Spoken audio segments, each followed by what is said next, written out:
Hey, ladies, welcome to Black Women Making Money. It is your girl Cherie in the house, and today we have a super special show for you because we are talking all about how non STEM Black women can break into tech. So, you know that tech is a multi-billion-dollar industry. They are still hiring in the tech industry. And Tamika from Women in Linux is here, or Tam as we call her, in order to educate us with regards to how you, especially as a non STEM major, can break into technology. So, everybody, please say hello to Tam, give her some love in the chat. If you're watching the replay, please put replay in the comment section. That way, YouTube can know that you like this type of content that we're giving you. Also, if you're not on my email list, you should be on my email list. It is bwmakingmoney.com, bwmakingmoney.com. In a couple of weeks, we are hosting a, um, a watch party for the masterclass of Robin Roberts, who is one of the hosts of Good Morning America. She is going to be talking about negotiations and getting what you want out of your career and doing that through authentic communication. So, again, if you want to be on my email list, that is the only way for you to get the invite. It will not be streamed live on YouTube. The only way that you can get the invite is through being on my email list, bwmakingmoney.com. So, I see everybody coming in. Again, give a shout out to Tam so she can know who you are. Ask plenty of questions this evening. But Tam has some great things to talk with you about tonight, and so do I. We're going to talk about the best way to approach even figuring out um, where you should break into tech. There's a lot of different jobs that are out there.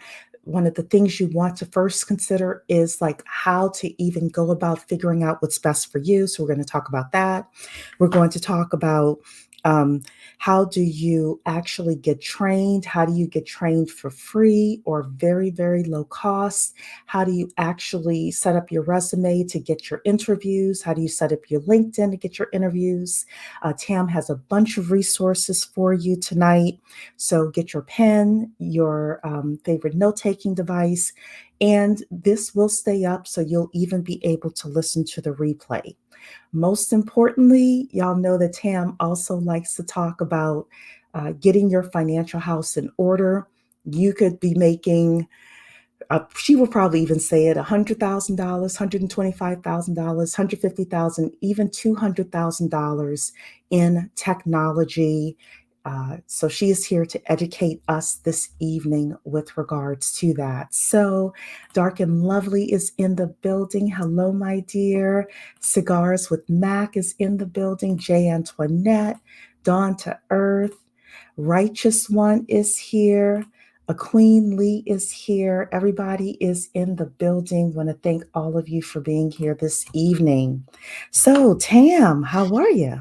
I'm awesome. How about yourself? I'm good. I'm good. I think we've got the crowd hyped for you. Warming it up, Birdman Warming it hands. up. Yes, yes. So, first of all, let's start off with you telling us a little bit about yourself and how you started your YouTube channel and educating people with regards to technology. How did that Uh, get started? so I tell you about myself. I started off in tech. It's been 20 years now. And I started off with Cisco networking, hopped over into Linux. I told that on the last show that we did when I came up. But how did we start the YouTube channel? Well, I am a hoarder of information. Like information is like my thing, right? I go out, I seek it, I try to understand it, decipher it, and then share it back out.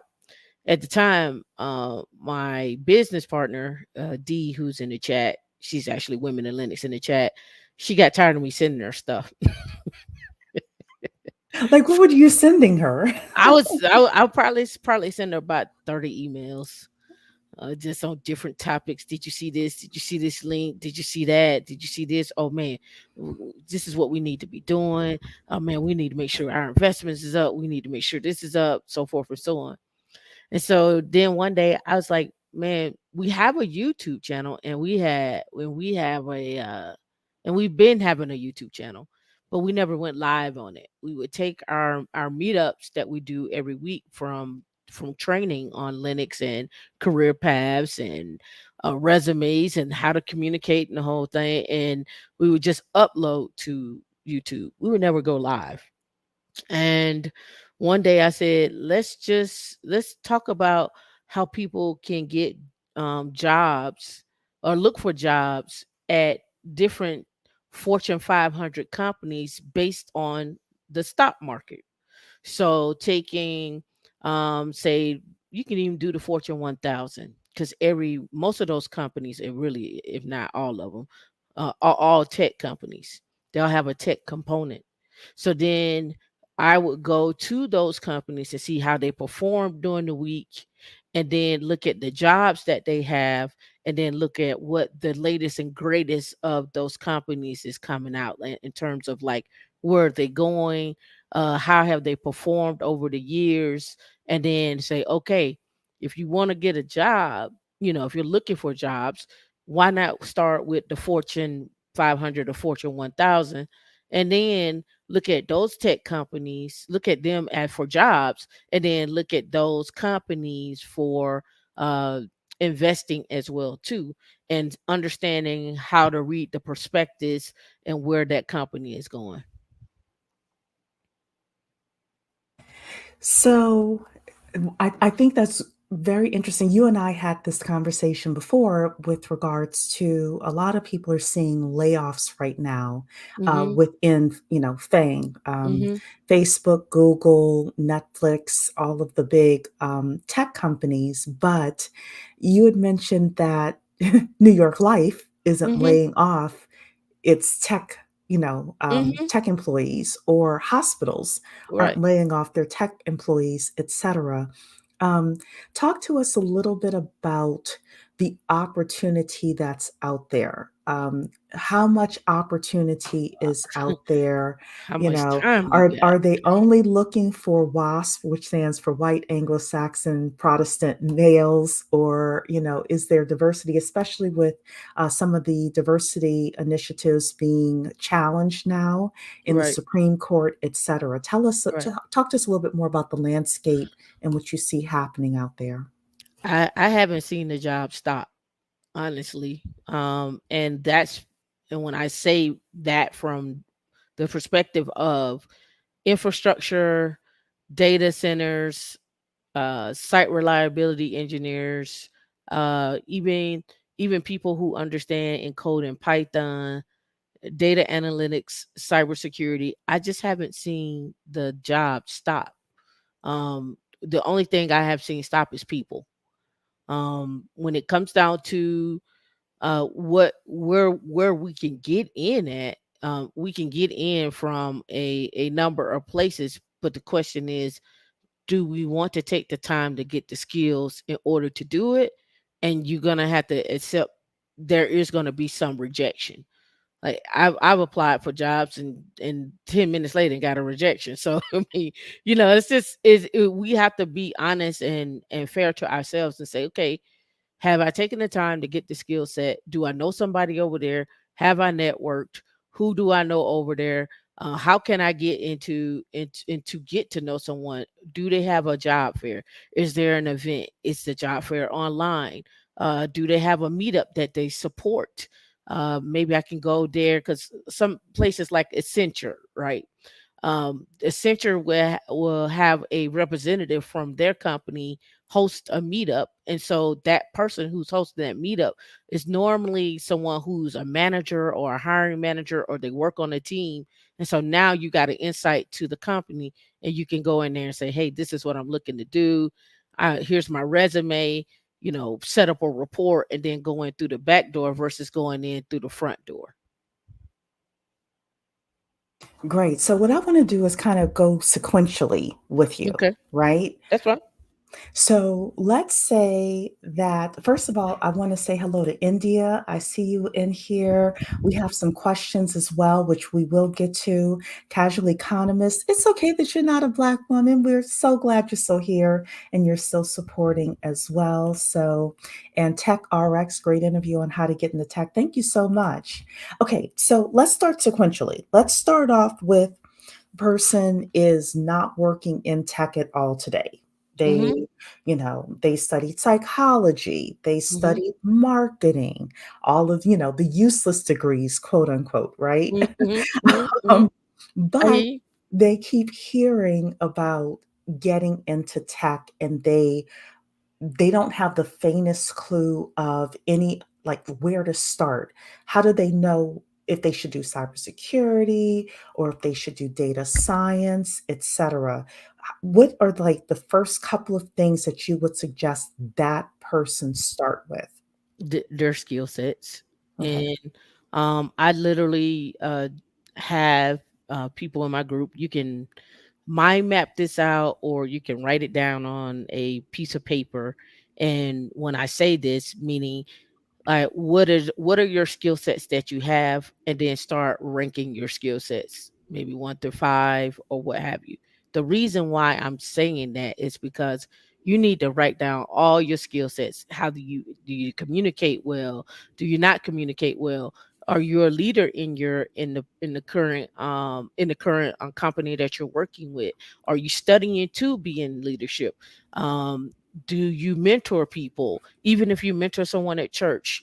Do you train people? How do you, and then under this is the other thing that a lot of people leave out, is organizational skills as well too, because inside of tech, there is, it's as wild as it as much as people want to call it the wild west, there's still some organizational skills that need to be had. And so those skills are important. And that may be the soft skills, but then you have some technical skills that some people are really good at. Some people are really good at understanding branding. They understand social networking. They also understand how to guide someone in, say, how to set up their phone or set up their email. That is an actual job. Like, again, that's another form of tech that people. That's not necessarily help desk. You could actually go and work as tier 3 on some of these things for Apple, or tier 3 on some on a Microsoft tablet.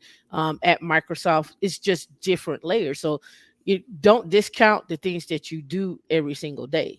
Then I would take those skill sets and then I would rank them from least to greatest, and then look at, okay, what do I want to do in tech, right? Because I think this is the big, um, I think this is the big letdown to me, because people say I want to get into cybersecurity, and then there's They don't 15, have a clue what it right? is. Yeah, it's 15 jobs in cybersecurity. What does that actually mean? Do you want to be a sales engineer in a cybersecurity company? Do you want to be a pen tester inside of cybersecurity? Do you want to do cloud security? The list goes on, but I'm just simply saying is, now you need to understand, like, okay, well, what in my skill sets can help me get there? Who is in my network, and how can I build my resume and do something for free? When I say do something for free, meaning what training can I get for free that I can add to my resume that may only take me a week to learn? For example, if I don't understand what pen testing is, can I go online and find a free 1 week course or a Udemy course on pen testing? And the reason why I say that is, you may not know what your niche is in cybersecurity, but you most definitely could find out for free to see if you even like it, and then go from there. But don't spend your time saying I'm going to pen testing and you don't even know what it is, or I'm gonna get into cybersecurity and you don't know the different teams: red team, blue team, purple team, gray team, black team. Cybersecurity conferences, you've never been to them. I recommend everybody go to a cybersecurity conference at least once, and that's for everybody in tech. Even managers need to go to cybersecurity conferences. And the reason for that is because there's so many different ways and so many different layers to cybersecurity that it affects every single organization at some level. Um, just even having our names up here is PII, right? Our names is PII. Your where you live at is PII, and that's your personal information. So you must protect at all times. So like when you actually go to the when you go to the dentist office or when you go to your doctor's appointment, you're giving out your PII, your social security, your name, where you live, any background, any medical conditions. That's PII. So now the question is, you freely give your PII to the company that you work for, right? Now the question is, how do they protect it? That's somebody's job to make sure that they're meeting not just HIPAA standards, but compliance standards. So that's a job. It's not necessarily technical, but it's still a job at a technical company or a job at any company to make sure you're hitting compliance. Right. So I want to add a couple of additional things to what you've said. So the question we started off with was, if somebody knows they want to get into tech, but they're not really sure about the different jobs, the different aspects, what should they do? What should they start with? I think, first of all, thinking about this as, if you end up making $150,000 a year over a 10-year period, this is a $15 million decision that you're about to make, right? Did I get that right? Or is it 1.5 million? Yeah, 1.5. 1.5 million. Yeah, 1.5. Oh, 1.5 million over the next 10 years. So if I'm framing it like that, if I'm framing it as this is a $1.5 million decision, I think we look at it differently than if we're just throwing, you know, putting ourselves out there and just saying, oh, I'm going to be in Cor- cybersecurity, right? Correct. You're Correct. going And to, yeah, and that's why I say you need to know what your skill sets are and what your strong suits are, because certain jobs kind of tailor to those suits that you have or those skill sets exactly. that you have. So I'm a fan of sitting with a career coach who has a focus in tech jobs, who knows a lot of different tech jobs. And again, using your resources, ladies, when I was switching careers, I paid about $800 for a career coach who specialized in transitions to kind of help me write out my skills and work on um, like what the best job was going to be for me. And I ended up having to select between three jobs, and I selected sales, and then I went into real estate sales, etc. um, I think that, especially if you have the money, I would suggest that you consider hiring somebody to kind of, walk through this with you. Again, if I'm making a $1.5 million investment, mostly of time, because Tamika is going to help you with, like, how do you get um, free or very low cost training in order to get into your tech job. But the time that you're going to spend doing this, to me, is worth $500, $700 if you can afford it. Um, so I kind of wanted to frame that, and I also really like the fact that you talked about taking maybe a Udemy course for $20 and just spending 3 hours and seeing if you actually like what you were learning and feel like this is something you want to do. Or for me, I started really looking at or listening to a lot of podcasts in my new industry. And I'm like, okay, here are the things that I need to know in order to do well. I'm sure for like every tech job, there are people who, are doing hour-long podcasts or half-hour-long podcasts with the best of the best in that industry, just talking about it, so that way you can learn the lingo and you can learn what they do in a day and how they got to be successful, etc. So I just wanted to toss that out to you as well, Tam. Hmm. Well, the other piece, that's where the conferences come from, because Hmm. a lot of the conferences are recorded. And so you can go back and watch the recording on YouTube or whatever platform they have them on. But what's the gain there by going back and watching those? those talks. Mhm. Well, the gain is you find out what company the actual presenter is working at. That's one. Mhm. Two, you get a chance to slow down the information and study it at your own pace.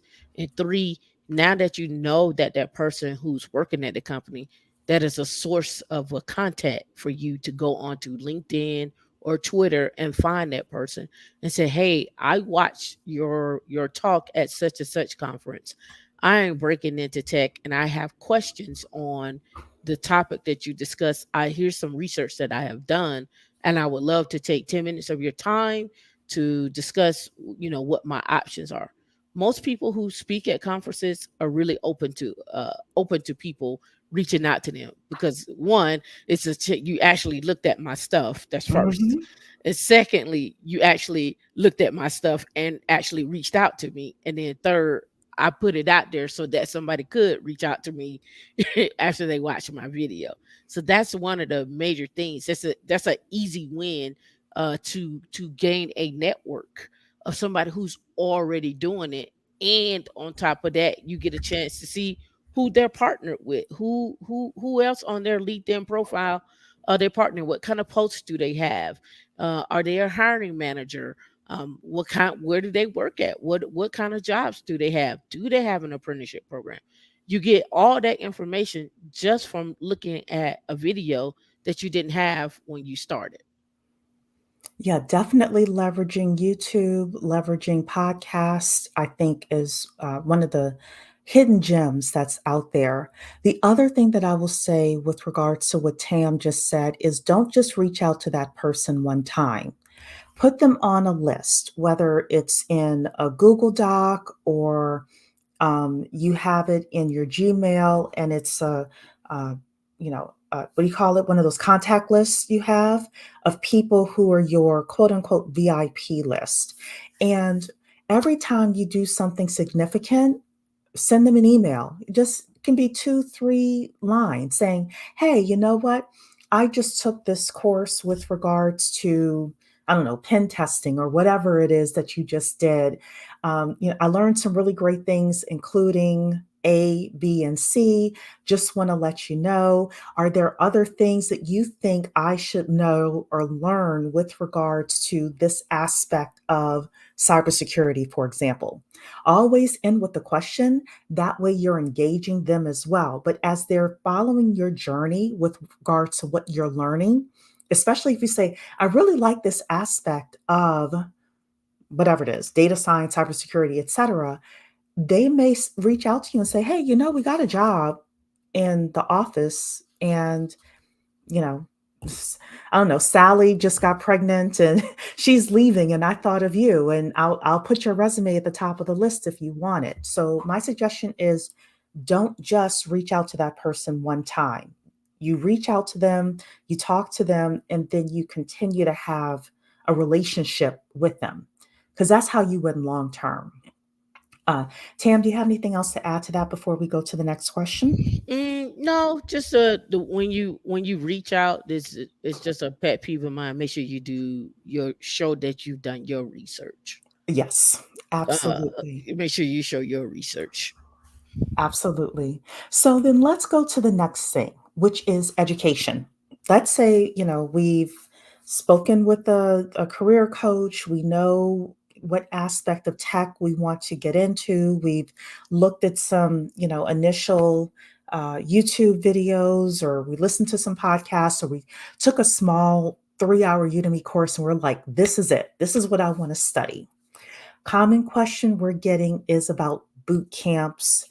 And more importantly, the broader question is how do people actually get the education that they need? We had Denise, who is here, hey Denise, say that she is considering a $10,000 cybersecurity boot camp as well. So I want you to talk a little bit about these boot camps and then overall how people can get educated. Well, all boot camps aren't created equal. That's first. And doing your due diligence on who has gone through the course or gone through their boot camp. What are they teaching in it? I hear that CompTIA has Some places have CompTIA boot camp for Security Plus, and you have to pay $15,000 for it. Um, you could get the book and get a study partner and get it for less than that. But I think 15,000 is a lot for Security Plus. But um, because, and here's why I think it's a lot, because after you get Security Plus, then what? You go work at a job making 30 or 40,000. That don't seem like a good return to me. So understand what the return is on the certification that you're getting, if there are any certifications offered in the boot camp, what the return is on that boot camp. Do they have any type of jobs lined up? Are they doing mock interviews? Are they sitting down with you and setting up your resume? Are you hands on in the boot camp? Are you able to ask questions? Is the Does the boot camp have does the are you in the boot camp with 15,000 people? Is it a small cohort? Are you able to ask questions, Q&A? Like, understand, this is the other part too, understand how you learn. If they have just some videos up there that you log into and you just play the videos, and then you post a question in a forum, and then somebody gets back to you in 24 hours, that's self-paced. Maybe you're not a self-paced learner. Maybe you need human interaction. Maybe you need a study buddy. And you have to figure that out before you start the boot camp, because some of those boot camps are non refundable. The other part is some boot camps don't have you pay up front. Some boot camps have you pay on the back end after you get the job, and then they'll take a percentage from your actual over 2 years from your job. So there are a number of ways that boot camps operate, but understanding what the gain is, how that boot camp operates, how do they teach, how many people are in there. You may not fit into a big class. You may fit into a smaller cohort. So that's something else to figure out as well too. Yeah, so we have people here.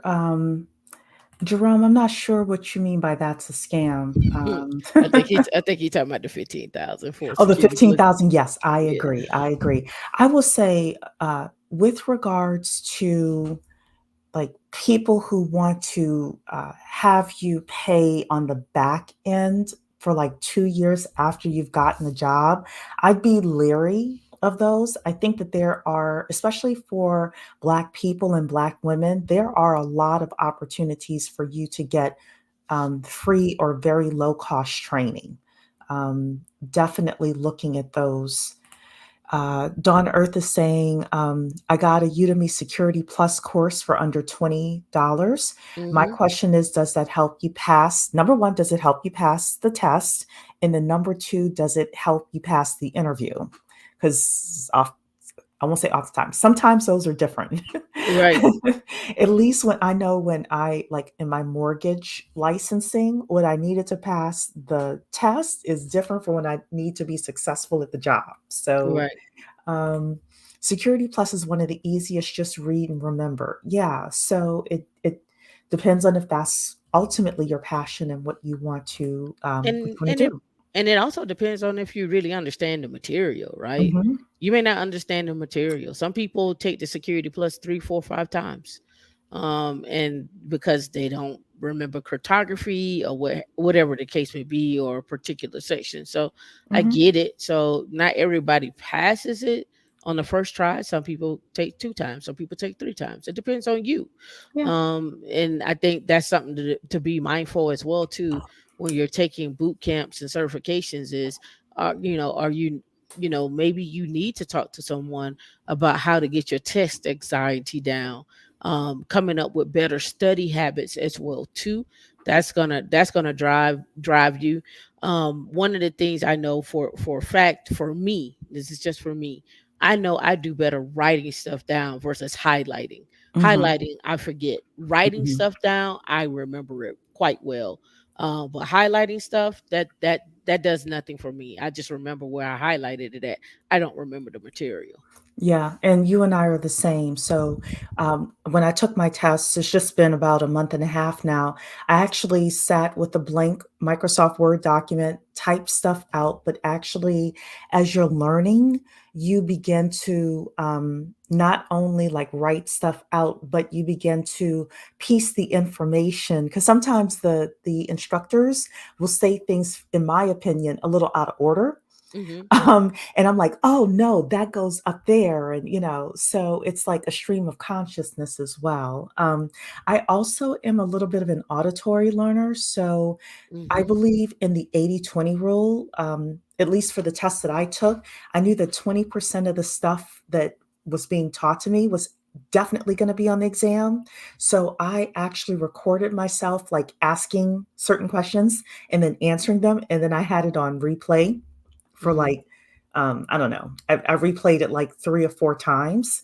Look, I passed the test the first go around, so that was all that mattered. So Hmm. like you said, you have to know your learning style as Right. well. So, Right. um, Queen Ya is in the building saying level, Udacity, course careers have boot camps for less. So yeah, it depends on what you want to study and what you're ultimately going Correct. for. Correct. Yeah, you're saying 15K is not right. So Denise is saying that's what I'm trying to figure out. My return. I told admissions I am at 76K. I need to know what type of increase to expect. Yeah. So. It depends on the boot camp. Like, what Mhm, is the boot camp actually going to teach? mhm, And for how long is that boot camp going to teach? And mhm. just because you go through the boot camp doesn't necessarily mean your job is going to give you a raise. You probably have to Ooh. leave. Yeah, you may have to leave the company that you're with. But Mhm. now the question is, the information that you're receiving and the increase that you want, do they match up? And what are you actually getting out of the boot camp? You're going cybersecurity, but what about cybersecurity? Are you learning about how to secure infrastructure? Are you learning how to pen test? Are you learning how to hack? Are you learning how to hack APIs? Like, the list goes on and on. But there's something, there's a reason why you looked at this boot camp, and there's something about that boot camp that you're trying to get out of it, and move forward. And Mhm. so I would have questions as to what you're trying to get out of that boot camp, and could you get it somewhere else, um test it out somewhere else for cheaper, just to see if you like it before you go into the boot camp. To go, yeah, spend $10,000. I think the other thing I would look at, Denise, is let's say you want to go to 100,000. You're at 76 now. What information does a $100,000 cybersecurity expert know? What do they do on a day-to-day basis? Like, what would you need to know in order to get that job? And who do you need to know to get that job? And those are very different things sometimes than what you get in the boot camps and, like, what kind of test or what's on the test itself. So I would ask the questions kind of backwards. I would start off instead of asking admissions like what's going to be my return, maybe starting off with what you want, what you're looking for, and not just chasing money, also making sure, or I think even more important, than Tam can let me know what she thinks, is what do you want to do in a day that, if this is a 10-year plan, that you're going to actually like in year 6, 7, 8, 9, 10? Um, because that's important as well. Quality of life is important as well. Right. One of the things that's also important is understanding, like, what are the different positions, Hmm. and what are the different names of those positions. You mind if I share my Yeah, screen? go ahead, share your screen. All right. So this is I went over this last night. We had a late Oh, night it's session. nothing is showing. I Did you know. hit? I'm just Okay. talking. I'm just Okay. talking. We had a late night session last night. Mhm. And this is just a career path for that I do in with my with my group and so forth, right? So one of the things I talk about is like, okay, if we start out at Linux, that's called the RHCSA, but that's the certification. But within that, and let me blow it up because it look a little blurry on y'all screen there, right? So it start out with the RHCSA, but then I say, okay, what does that RHCSA do? Linux security, automated installs, and then containers. And then I went down and said, well, what are the other names that the RHCSA may be called? A sysadmin or container engineer one. And then what companies are hiring, and then what are the average salaries of that, and then what are the optional choices that that person could work. They could work as a data center admin, they could work as a hybrid cloud admin. And I do this for all the jobs that I look for. I actually break down the certifications. I go break down the skill sets on those, and then I always go back and see what are the alternate names. Then I go back and say, okay, well, what are the companies that are hiring for that, and then what are the average salaries for that, and then could there be other optional career paths that I could possibly take? And I literally do that for any of the jobs that I'm going after. But you don't have to be this detailed, but it gives you, and this right here is literally a career path from say a level one all the way up to maybe a principal here that you're looking at. Well, I literally do that for myself. So that way when I'm looking, I know what range of salary I want to be in. I know what skill sets that I want to have. I know the different names that they may call it at different companies. And after I get all that information, I go seek out people who are already like on LinkedIn doing that, or is there a group on LinkedIn? And I join that group and I sit back and then I listen to what they're talking about. I read the articles that they posted. And then once I have my information, I tell them my resume around this information. And then I go out there and figure it out in terms of posting my resume, making sure it's up to date, making sure I have all the skill sets that are fives. When I say fives, the ones that are going to stand out, and also what they're looking for based upon that job description as well, and who actually works there that may be in a group that I joined. And also, when I say join groups, you may join groups on meetup.com and you may join different Slack groups. I love this. I, I I can't say it enough. I honestly think that if people are about to make a $1.5 million decision, which, ladies and gentlemen, that just means you make Mhm. $150,000 a year for 10 years. That's a $1.5 million decision. If you're not sure which way to go, I would honestly suggest you get a transition coach to kind of walk you through these things. Dawn to Earth is saying, I'm not a technical person. Is GRC a good specialization within IT cybersecurity that can lead to a decent six-figure career? What is Yeah, GRC, first of all? yeah. GRC is new but old. That's what a lot of GRC analysts is the official title. Mhm. So GRC, let me pull this up for you right quick. All right, analyzes or assesses and prioritizes information security and cybersecurity risk across the organization, facilitates compliance with regulatory requirements and information security policies.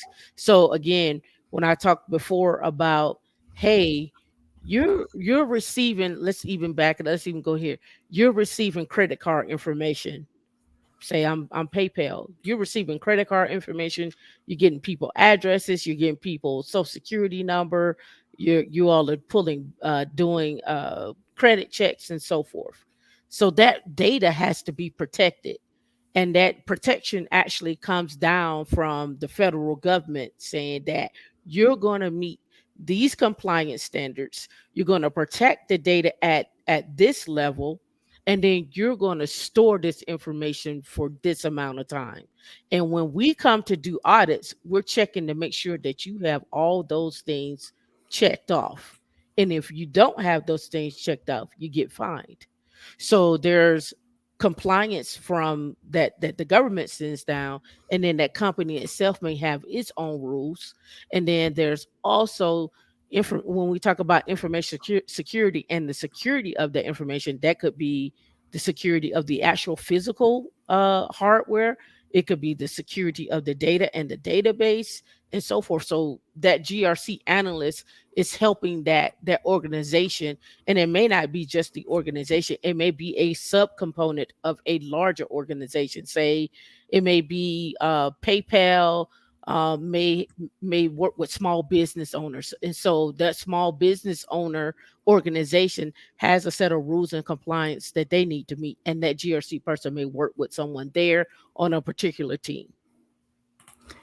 Great. So I want to, first of all, thank you, Dawn. GRC is governance, risk, and compliance. Thank you so much. Denise is saying the coach may be the best option for me. I've even reached out to my HR team about our current IT roles with no response. They're not going to Honey, respond. yeah, they want you to stay where you at, girl.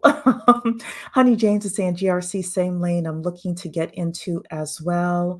So I wanted to show Tam was great enough to put together a list of some of the education opportunities and apprenticeships, and I will say that this list will only be available to you if you sign up for my email list, bwmakingmoney.com, bwmakingmoney.com. You got to sign up this evening. I'll send it out tomorrow for you. But this is a list, and Tam can kind of go through some of these opportunities. This is a list of some of the places where you can get apprenticeships as well as education. So, Tam, I'm just going to kind of scroll through this, and anything you want me to stop on, let me know. Yeah, yeah. So let's talk about what it is, what an apprenticeship is, because I don't know Mhm. if everybody understands that, right? So apprenticeships are typically for people from coming from non-traditional IT backgrounds, where you come in, they place you into really what your skills based upon your skill sets and what your likes are, and where your personality flows and so forth, and then you get paid to learn while you get paid and you learn at the same time. And then once you graduate from that, and I'm using graduate loosely, once you finish that apprenticeship, you may go into something like a cloud engineer or whatever else you have been studying. But the goal here is you need to be paid while you're learning, versus an internship is usually if somebody is in school. But what if you're not in school? What if you said, okay, I just got laid off. I've never been in tech before, and I don't want to go back to nursing. I want to do something like this. Oh, okay. Well, let me look at an apprenticeship program, and multiple companies have them. I pulled down as many as I could so that you could see the variety of them. And those ranges of salaries can be anywhere from $50,000. It could be $80,000. It could be $90,000. It really depends on the apprenticeship and the company and the actual position. I'm sorry. Okay, so everybody, I put here, you can get on our email list, bwmakingmoney.com, bwmakingmoney.com, and I will be sure to send this to you. I wanted to go through some of the apprenticeships that we have here and some of the education that we have here. So, Career Source, I know you had talked about that a little bit. What is that? Yeah, I got it right here for you too. Okay. So Career Source, I actually we have been talking with them actually.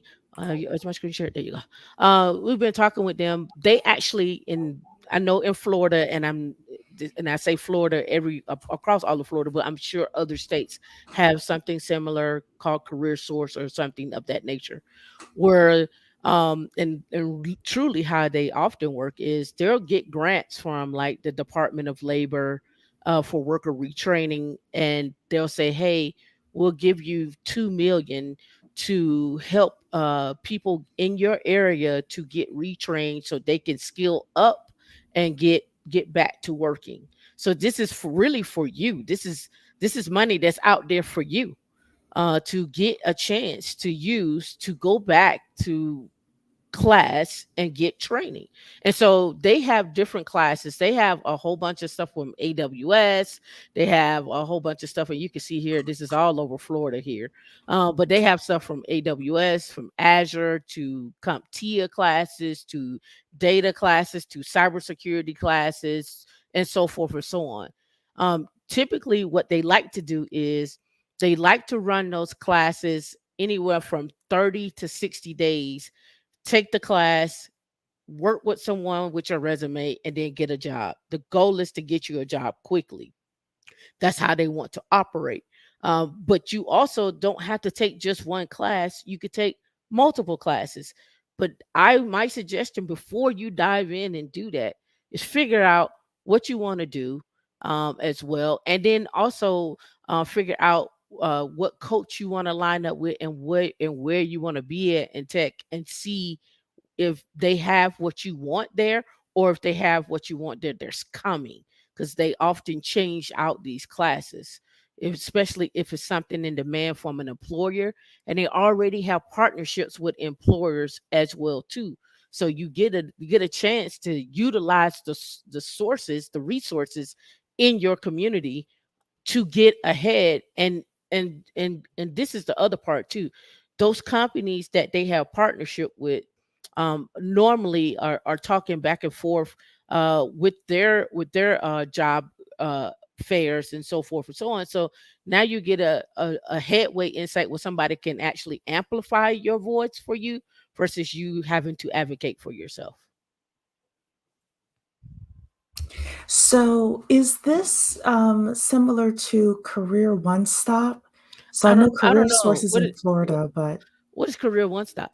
Career One Stop is from the US Department of Labor, and they do a lot of workforce development training as well as offering of apprenticeships. They don't just do it for tech, though, they do it for a lot of different jobs, and it's all about retraining the workforce. They Um, all are similar. yeah, so Workforce development. yes, yes, exactly. So I also have a friend here in Maryland who runs a training adult workforce training company as well, and they used to get grants all the time, especially if you were a veteran. They love veterans, obviously, because of GI Bill, Mhm, but they mhm. also have uh, scholarships and grants and things like that from the county, where if somebody wanted to take one of their tech courses in order to get a certification, you could go for free or for very, very low cost as well. So, in your local areas, definitely checking your community colleges, but also checking independent adult education schools as well. Just Right. saying, hey, I think I want to study cybersecurity. Do you have any classes? Do you have any scholarships? Do you have any grants? Because depending on who you are, where you live, what county you're in, they will have money set aside Mhm. for workforce development. Because you have to think about it like this. So y'all know I'm a follow the money person. These states are fighting for tech hubs.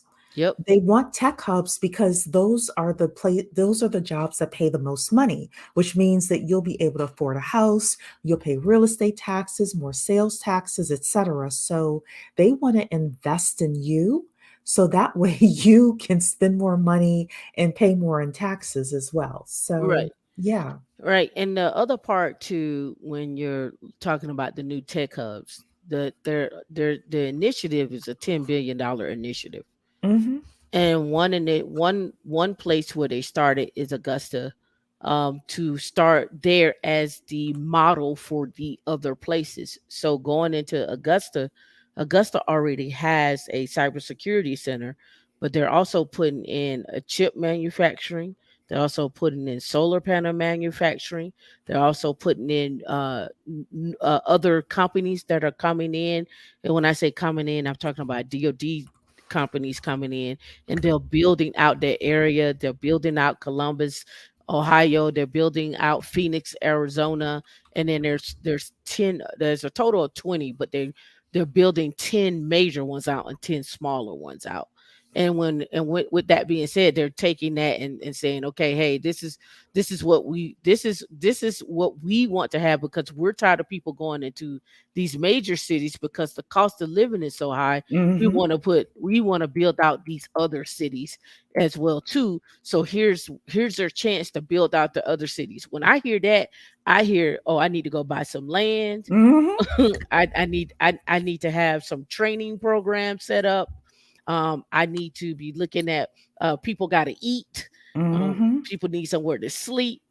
These are all the things that I think about when I hear things like this. Uh, Absolutely. And, COVID was a great teacher with regards to these things where workforces don't have to necessarily be in the office. You don't necessarily have to be in Los Angeles or New York or Miami in order for you to have, a successful business. So, yeah, Texas is very competitive now with regards to building tech hubs. mhm. Knoxville, Nashville, Yep. places like that. So what you have on the screen here is another, it's a nonprofit. It's called launchcode.org. I was able to interview the executive director. Her name is Crystal. I believe her name is Crystal. Mhm. It's free, y'all. FREE, free.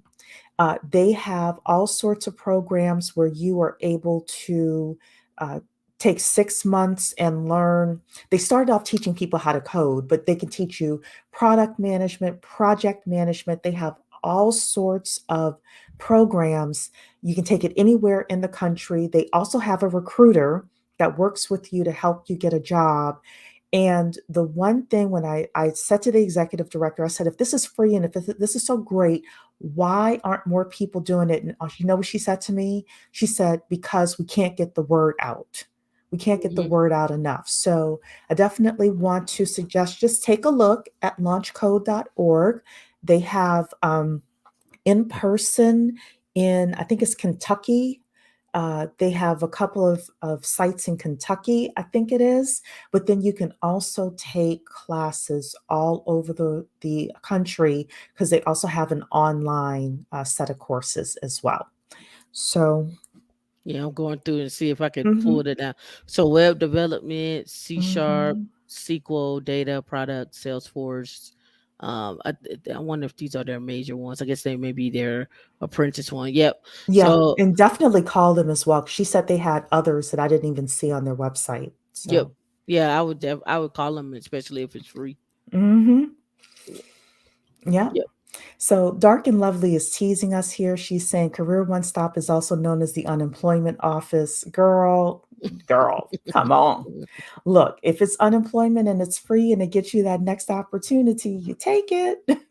Yeah. uh, Don is here from Augusta, Georgia. Had my last duty station in Fort Gordon. Great.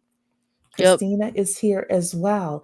So, everybody, again, if you sign up for my email list, bwmakingmoney.com, bwmakingmoney.com, I'm going to add this up here again. This is a list of resources that you will get access to. Tam gave it to me. I'm going to give it to you. All you have to do, sign up for my email list, bwmakingmoney.com, and I will send you the link. So, let's go through some others as well that you have on here, whatever you Okay. see that you want me to stop on. We can go to the is AWS restart right there. Okay. So with AWS restart, and I'll pull that up because I also have the Okay. document too. All right. Let me go grab. Do I have it up there? No, I got it up here, so I can just share my screen.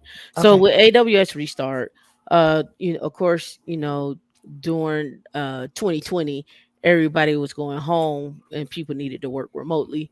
So they said, hey, you know, people need to make this shift. So AWS came out with their restart program for their cloud curriculum, and let me blow that up too because that looks a little small. All right, so they came out with their cloud curriculum, right? So to meet learners where they are in their learning journey, desired objectives, and learning modalities. Uh, their scenario based exercises, instructor led sessions. My favorite, learners build Linux, never go wrong. Python, networking, security, database automation, and core AWS cloud skills. Now, with that being said, what can you do with this? You can go anywhere with AWS or any of the cloud uh, curriculum if you're starting out at as a baseline and then moving up. So there's Azure as well. There's also GCP has a set of free classes that they were giving out and still giving out. Azure has their set of free classes as well.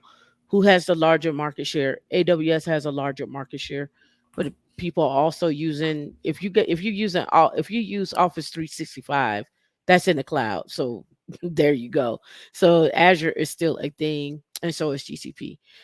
They also got in here if you look at this last line right here, they say they also provide learners with professional skills, including effective communication, collaboration, resume writing, and interview coaching to help them for employer meetings and interviews. So it's all in one, right? So all in one. And I think this is a good place to start. Look at the requirements here: a high school diploma of a GED, excitement to launch your career in cloud computing, ability to apply for and pursue a job after course completion, and collaboration, right?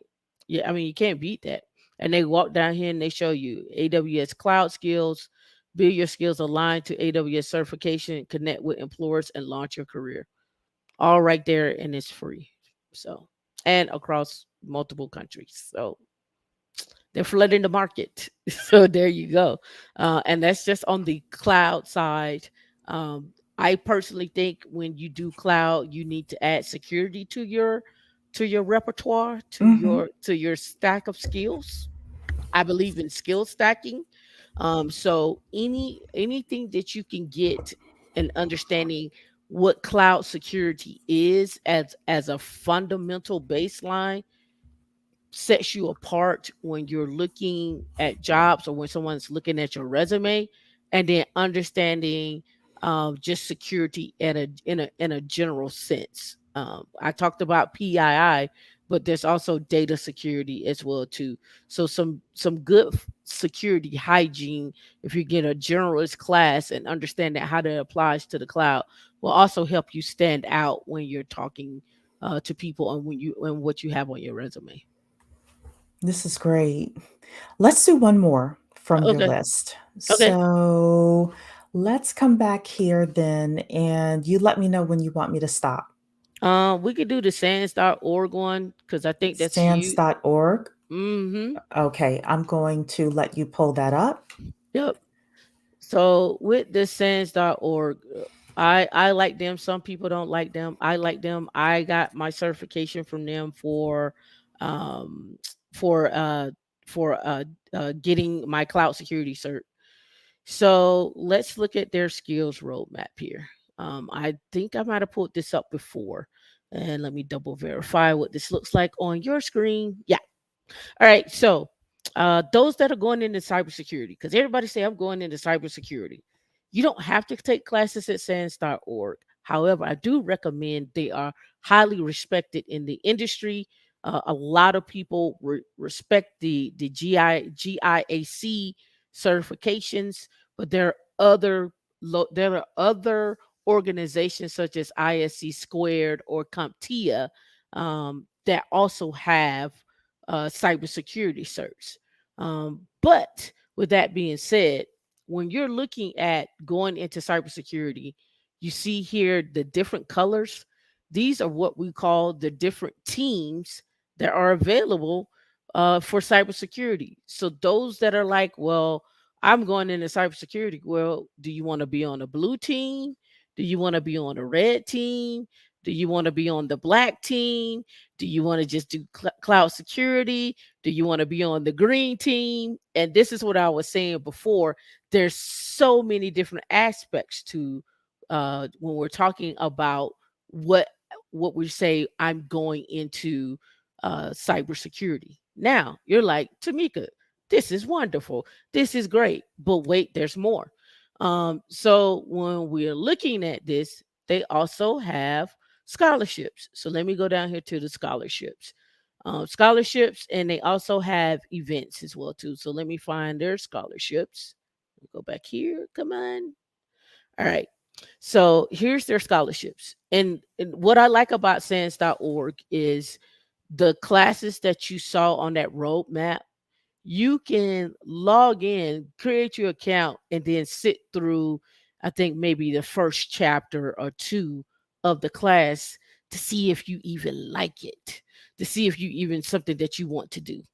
All right, so here we go. Um, Open applications, and they have stuff for veterans. They have stuff for women.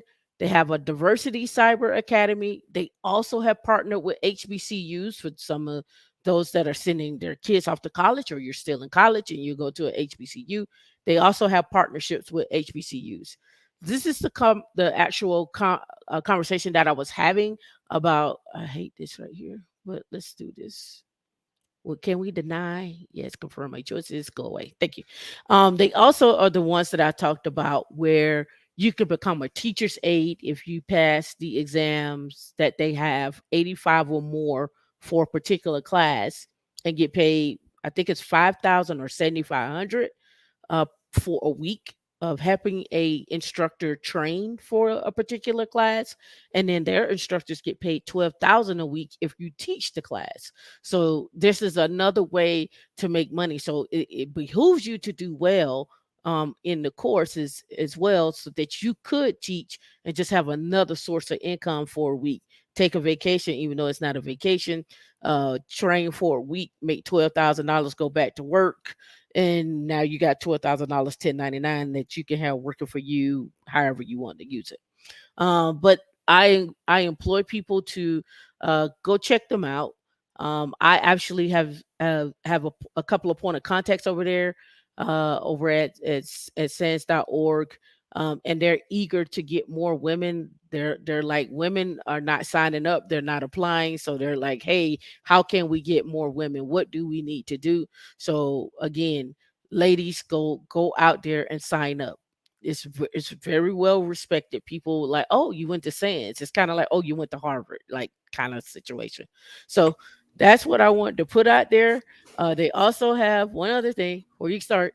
One other thing is attending their summits. Right? They have a newsletter that they send out, and you can attend some of their summits or some of their on demand classes and so forth. And I advise you to go check out their on demand classes, just get a feel for what do they mean. GRC, what does that mean? What does what does a cloud security engineer do? And go check them out. They have information sessions, and a lot of times their online virtual summits are free. And I've spoken at two of them, so go have fun, go check them out. I love all of this. First of all, Denise, thank you so much for the super chat of the evening. Thank you, thank you, thank you. Um, and you're saying here you have to listen to this again while sitting in front of your desktop. I absolutely agree with that, because this is like a fire hose of information, which is why, again, I am a fan of you sit down, if you can afford it, sit down with a career coach that specializes in tech jobs to kind of walk you through this.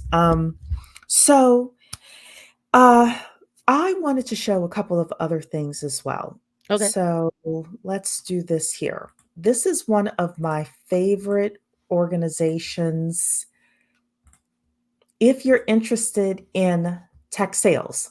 This is a group called Sistas in Sales, SISTAS in Sales.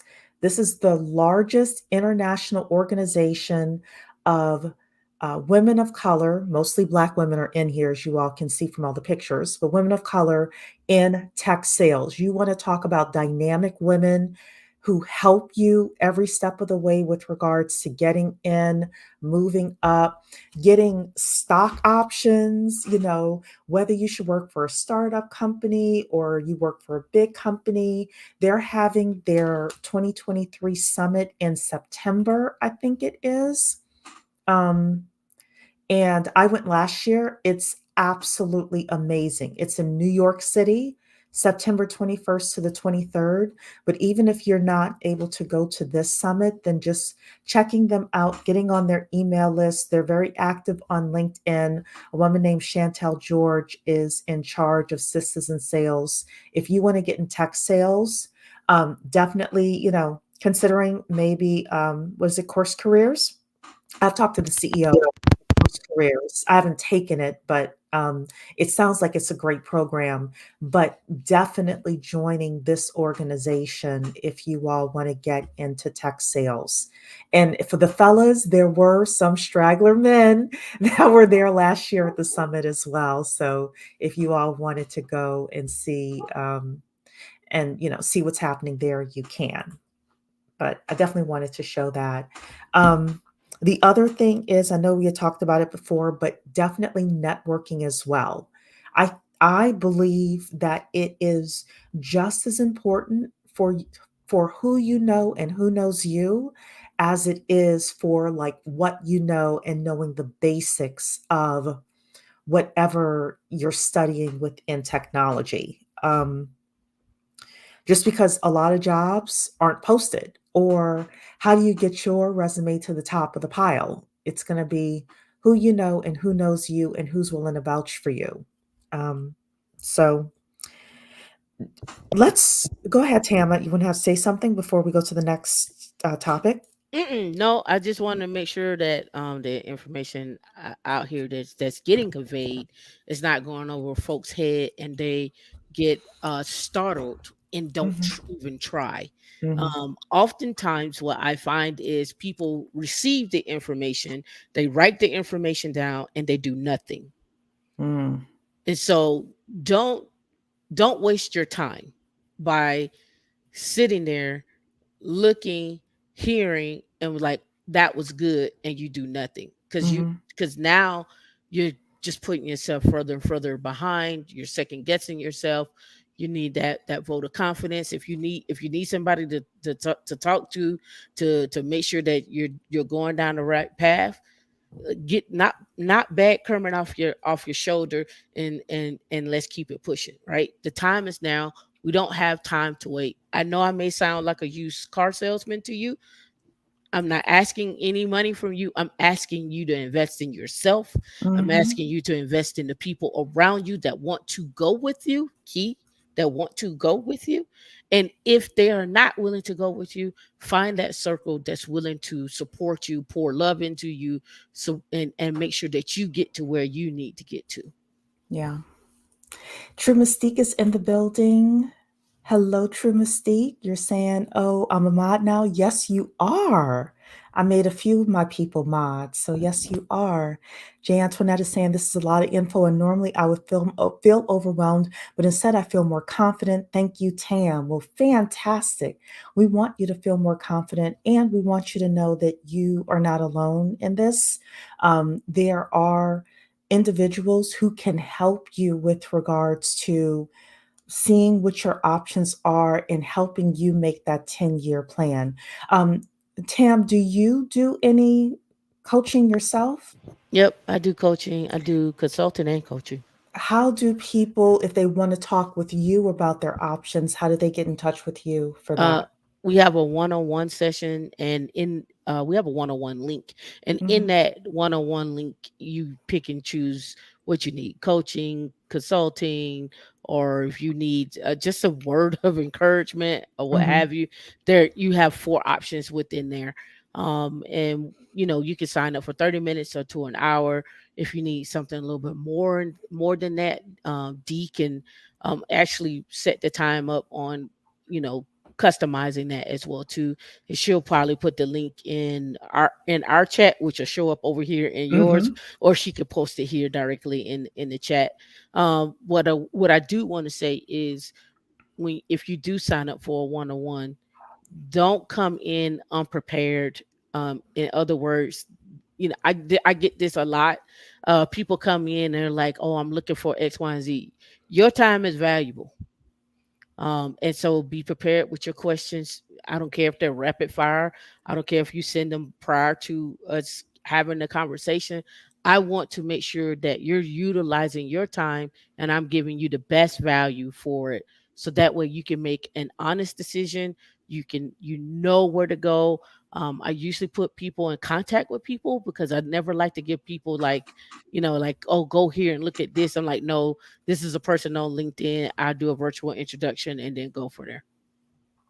So, can people, you said Dee is here. She's going to put the link in so that I'm able to show everybody Yeah. or everybody. It's Women in Linux on YouTube. If you all want to go, definitely go and subscribe to Tam no matter what, because Tam be cutting up over on her channel. She talks about foolish finance and she gives all sorts of information. So she talks about stocks and tech and jobs and things like that. So Black Widow Rowe is in the building. I haven't seen you in a minute, my dear. Yes, I've been looking into getting into cybersecurity for a while, but look, we definitely have had a lot of information with regards to not only cyber, but there's, data science, data analysis, business analysis, communications is a big thing. Any and every type of tech job is out there. If you like training people, if you like sales, if you don't want to necessarily do the sales with regard to the hunting, but you love to nurture and talk to people. There's customer success, there's product management, project management. There's a ton of jobs and a ton of ways for you to get in. Yep, and I put that in the inside of the document as well too. There's also, and a lot of people don't realize this, there's technical coaching, and there are certifications that you can go get to be a like a certified coach. Maybe, and when I say a coach, you help train the actual team. You don't actually do the work. You help them understand how they need to remove roadblocks and so forth. So you could be a technical coach, you could be a DevSecOps coach. There is a product manager. There's also a an actual Scrum master, and then there's a project manager. There's a difference between the two. Your Scrum master is going to oversee the team in terms of their day-to-day workload. Like, hey, did you have a blocker today? Do you need some help removing that block? uh when do you think you're going to be done with this particular project or this ticket or so forth, or this story? Versus your when you're talking about with your project manager is actually looking at everything from an entire project. So that project manager is looking and saying, okay, this project needs to get completed on time for the entire team, and understand the logistics where everybody is at, the risk and the budget. The Scrum Master doesn't worry about the budget. The Scrum Master is worried about, you assigned this many points, you said you was going to be done, you not done, what we need to do to help you. Do we need to throw a couple of people on there? What's going on? How can we move the goalpost? Hold on a second. I'm trying to get your link for your one-on-one sessions onto my channel. So, Okay. I got it here. Dachik, I hope I'm saying your name right. I apologize. I put the wrong thing up. There you go. This is for everybody that is on my channel, you all now have access to Tam's Calendly link. Definitely take advantage of that. Um, I do want to encourage people with regards to not being overwhelmed, but actually like taking it one step at a time. This is a marathon, not a sprint. Even though I know some of y'all have your student loans due and you're like, I want to get started tomorrow. Working and making six figures. It's okay to understand that this is a marathon, not a sprint. And it, in my opinion, this is just my opinion. You want to know I always tell you four things you need. You need your technical knowledge and your technical skills. You need your soft skills enhanced. And part of the soft skills is like the problem solving. So if you're in cybersecurity, And there's some specific subsection, of cybersecurity pen testing, for example, as Tam said, like how do pen testers problem solve, right? You want to like really kind of just take some time, take a step back and figure out the 80/20 rule. What's the 20% that you need to know in order to be at the top 10% of your game ultimately, right? Interview questions, like really practicing that. So, number four, you all know I'm always telling you, you also need your resources and your multicultural networks as well. You may want to have a budget to invest in this career transition if it is possible. I would consider investing in Tam and on a one-on-one session with her, and I would consider investing in a very good interview coach. And I would also invest in going to the right meetups. That's investing your time and your money and going to the right meetups and the right conferences to meet the right people, because that gets you to the top of the pile and that gets you past the ATS system, your HR systems, all of that. Why would you want to compete with, 300 people for a job when you could be at the top of the list? So, um, Black Widow Rose asking about digital transformation coaching. What is that? A buzzword. Okay. All right. All right, so digital transformation, you hear it all the time. It to me, it's a buzzword. I mean, and let me show you before, while I'm just saying it. Let me share my screen because everybody says it all the time, and I'm gonna show you. Like, all right, here we Mhm. go. Palo Alto is a you usually find them with network gear. When I say network gear, your routers, your switches, and so forth. But here they go: digital transformation process. ServiceNow, digital transformation. That's ServiceNow is usually you find them with ITSM, your ITIL, automation and so forth. That's usually where you find them. But here we go. Northrop Grumman talking about digital transformation, right? So again, where it's to me, it's more like a buzzword. Now, here's their definition of it here. Digital transformation is the process of using digital technologies to create or modify existing business processes, culture, customer experiences to meet changing business and marketing requirements. What did that sound like to you? Uh, I would ask, is that a job? Right, right. Because to me, it seems like everybody uses digital technologies in their business processes. That doesn't sound like Correct. something, yeah, it doesn't Correct. sound like something specialized, which is actually Correct. is a great topic. So we know that heart surgeons get paid more than general practitioners. Mm-hmm. And I think that it's also, as you all are thinking of your career trajectories within tech, thinking, of a specialization as well. Mm-hmm. A specialization that's going to last at least 10 years, right? Because Okay. you want some runway with it. Right. Again, talking with Tam with regards to this, but having that mindset as well. Like, how can I get paid like a heart surgeon in tech, you know, or a brain surgeon Um, versus a general practitioner? right. So Yeah. there's a couple of ways, right? Hmm. A lot of people get mad at the journalists. I'm gonna say I'm a journalist in terms of being able to dip my toes into multiple things, Hmm. but I'm also a T shape. So, T shape, meaning that across the board, I know a lot of things, but there's one thing I'm really, really good at, and that may be considered my specialization. But Hmm. across the board, I can go into different clouds. I can automate in different automation like configuration management tools or program in different languages. But my bread and butter for me is going to always be Linux. Hmm. Why? I look at Linux as like if anything else fails, if I'm not good at the cloud, if I'm not good at configuration management, I could go back to working in Linux and still get paid a minimum of $100,000 on Mhm. the low end, right? Mhm.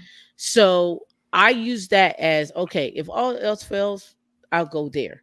Now, if I skill stack and now become that T shape person, I'll say, okay, let me add on AWS or a cloud. Let me add on some security. And then maybe in security, I may go a little deep, but not a lot of deep. When I say a little deep, maybe one layer, two layers versus all the way in. And for me, that has worked out for me over my career. Some people don't like that because they like to specialize. So somebody may specialize in Ansible, which is a configuration management tool from Red Hat. Somebody may specialize in cloud security. Somebody may specialize in pen testing and do a consulting firm. Whatever you specialize in, I'm going to say specialize in it, but be aware of everything else that goes with that specialization. Mhm.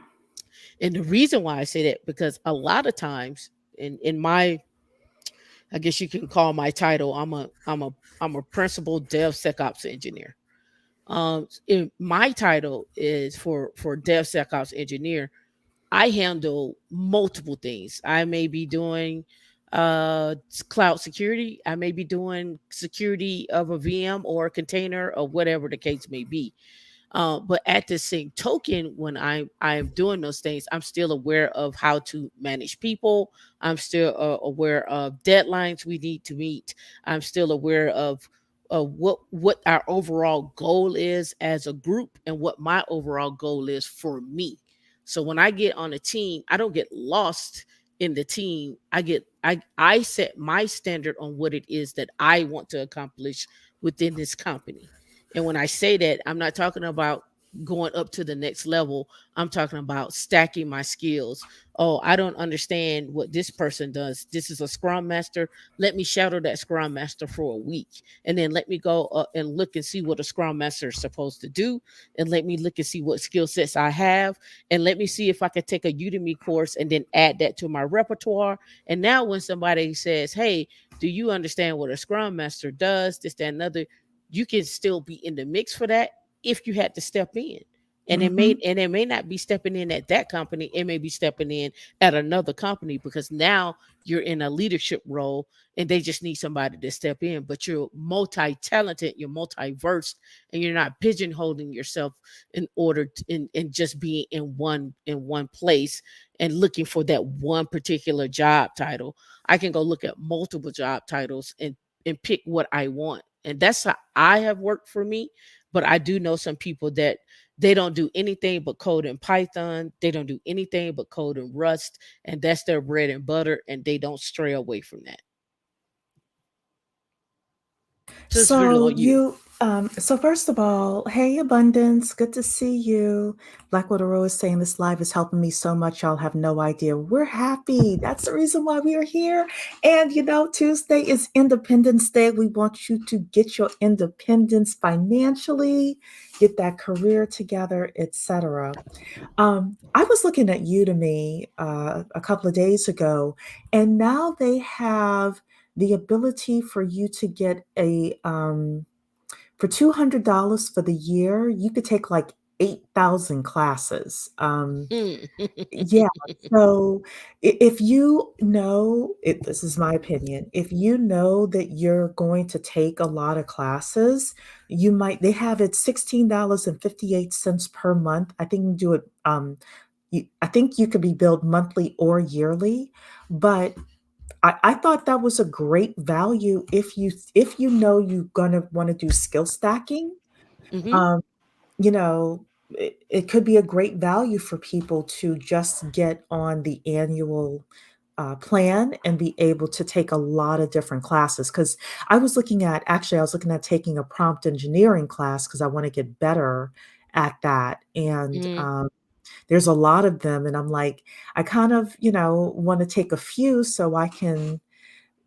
I know that 80% of the information will be redundant, but if that one person teaches me one thing in one class that I wouldn't have learned there, it might be worth it. R- So, Right. so uh, What I will add to that is if you are gonna buy something like that from Udemy where they just have some classes there, what my recommendation would be is find a career path. Let me show you is mhm, let me bring this up. I think sure. it's roadmap.sh, and let me And pull with that up. that, LinkedIn Learning has a lot of they have a lot of basic classes on LinkedIn Learning. Udemy is basic as well. There's Coursera. I like Coursera if you wanted to take a longer, more in-depth class. Um, so just kind of looking at all of these opportunities. All right. So this is roadmap.sh. And with roadmap.sh, I am a mind map person. Hmm. I mind map out my skill sets, my ideas, my business, whatever the case may be. So on here, what they do is they create mind maps. So here's the new one for cybersecurity, right? And so I'm a kind of, yeah, that's big enough. So what they have here, they say, okay, you want to do cybersecurity? Awesome. So here are some things that you need to know. You need to have some fundamental IT skills, computer hardware components, so forth and so on. Here are some certifications that you may want to consider. And they also have a color chart here. A legend, I should say. Let me try to see if I can find that legend. Forgive my scrolling real quickly. I want to see if they had that legend on here. Okay, the legend is, if I remember correctly, everything that's highlighted in the yellow, um this bright yellow is a mandatory thing. That's a mandatory thing that you're going to need to know. And anything that's here in this, I don't know what you want to call this, tan, is these are, you can know either one of these, they're optional. Hmm. All right. And so what they do, what they have done is like you can pick out what you want to learn from here, but these are things that you're just going to need to know. But you're most definitely going to need to know networking knowledge and so forth. And they have this for a lot of different ones, but you can see here security skills and knowledge, and they point back up here to authentication and authorization. These are just things that you need to know, right? And so then they talk about your cloud skills. Here are the cloud skills that you need to know. Here's if you want to do programming, if you got to have some programming skills. But here are some programming languages that you can pick from that you would need to know. And so that's what roadmap.sh does. And then they have different roadmaps. I actually created some roadmaps as well too, but you can download these. They're free. So here's one for DevOps is what I do. DevSecOps is actually the title of it. But here's what they say. Here's the check mark. Like you need to know you need to know Python and Go. Those are the two I would pick. But you can also pick Ruby and Rust. And then they talk about the different operating systems. And then, as you can see here, they have some check marks around that. Like, just these are just some things you need to know. But the ones in purple are probably the most that most people recognize and Hmm. use. So I would take a look at this as something that you use as a mind map to mind map out your path, mind map out your skill sets, so you can get a visual of where you want to go and what it looks like for yourself in the long run. Remember, you're mapping out your first year, and then your second year you're going to start skill stacking because you're going to get in a job and you're going to see other people doing other things. Then you're going to be like, okay, I want to learn that too. Oh, they got a free program I could take because most companies have partnerships with AWS or Azure. So you get Hmm. some free training while you're there. Utilize all the free training. They got partnerships with colleges where you can go to school and get your master's degree for free. Go get your master's degree for free. Don't pay for it. And then from there, start mapping out after your 1 to 3 year. Okay, well, I got all these skill sets and I've done these things and I got my 2% to 5% raise. I'm ready for the big leagues. I want to move up in my position. What are the other jobs out there? I may want to stay in the company. I may want to rotate onto another project. So how do I do that? Now you're a little bit more experienced, a little bit more vocal, because you know you don't want to be left behind. This is what, to me, a mind map helps you with that clarity, and it also helps you understand like where you could be and what you could be doing. So when you go talk to your coach, or when you go talk to your mentor, you have an idea of what this looks like for you, and that person has an idea of what you want to be, what you're interested in. I love this. I think this is great. And I think this was what I was referring to with regards to the top 10%, like knowing what is it that they know, and like you figuring that out, having that list, and Hmm. um, educating yourself as such. Laura Nisha's here saying, I've been in medical far too long. Wow, this is interesting. And D said the tech side of medical is a great pivot with lots of options. There is a woman on YouTube, Computer and Coin is her YouTube um, page. Computer and Coin. She's usually here, but she may be with family today. She was a nurse. She was an RN that pivoted to the tech side, and her whole channel is all about tech for medical professionals. So that's her story. You definitely want to check her out, Computer and Coin. You're saying, no, honey, you're not only an LPN, you are an LPN. You better wear that with pride, girl. You See, know how this many people? this go back to what I said before. What are the skill sets for a LPN? You communicate with people. Mm-hmm. You help people work through whatever problems that they have on a day-to-day basis. You're actually meeting and greeting and communicating with people. You have to pull out your skill sets, and you need to literally write them down, and then and map them out. And what I would do, I would take it even one step further, is I would go get a LPN job rec, and look and see what they say for an LPN, and then translate that over. So that way Mm-hmm. you don't spend that time saying, okay, oh, I didn't even know what I'm supposed to be doing, or I didn't even know I did all of that. And then when you look up and you go back and look at it, you're like, man, yo, I'm top dog. And she's been an LPN for 13 Yeah. years. Imagine what you know. You probably know how to read people's charts as well as the doctor does. You probably know how to write the charts and stuff like that. Don't underestimate yourself. You are never only an LPN. No, Yep. no, no. We're going to change that. We're going to change that phraseology. Free Hall is saying, I'm using a dry erase whiteboard to help me keep track of all of the classes and setting my goals for the month. I love it. Look, it's a marathon, not a sprint. So it may take you a few months in order to get all of your classes taken. Don't worry about it. Don't worry. Yep. Laurenisha, good. You're saying why I will. Wow, I will. Awesome. I'm proud of you. Um, Definitely check out Computer and Coin, and see if you can connect with her on the back end, because she'll be able to help you, Laurenisha. Um, you'll like her a lot. Christina saying, to the LPN, my tech job loved that I had confidentiality and dealt with sensitive client information. Exactly. There's a lot that you know how to do. So, That's that yeah, compliance GRC analyst understanding, yeah. HIPAA and so forth. So, Dee is asking, how are people managing work and skill building? Any helpful tools and tips? Mm. Managing work and skill building. Sleep and no sleep. So so managing work and skill building. Okay, so what I've always done is at work is I find out what their actual IT infrastructure or skill stack is. When I say that, I mean, hey, when I come in, what tools are you using? Oh, so you're using Jira, you're using Confluence, you're using Notion. And then what I do for myself is I spend time finding out, well, does Notion have a certification, or do they have a training or a tutorial or something I could go do a deeper dive on? Why do I want to do that? Because I'm learning while I'm earning.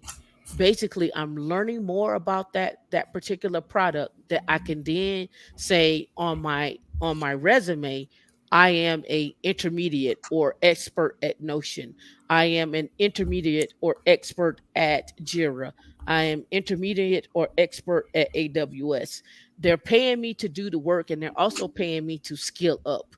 Anytime you skill up at work, there's always a plus. So Mhm. why not get it for free while you're at work and study while you're at work?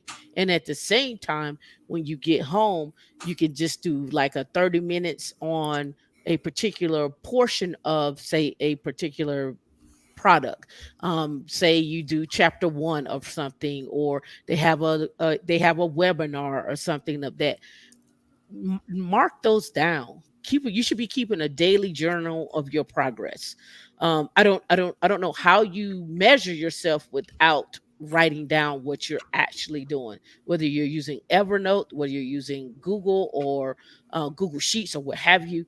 But you need to keep a daily journal of your process, of your progress, and so that you know where you're elevating at and where you're not elevating at, so you can visually see these things. I'm very visual when it comes to pushing yourself forward, because that way you can see exactly where you were and then where you've become. And it also helps when it comes for that end of year, like they always do.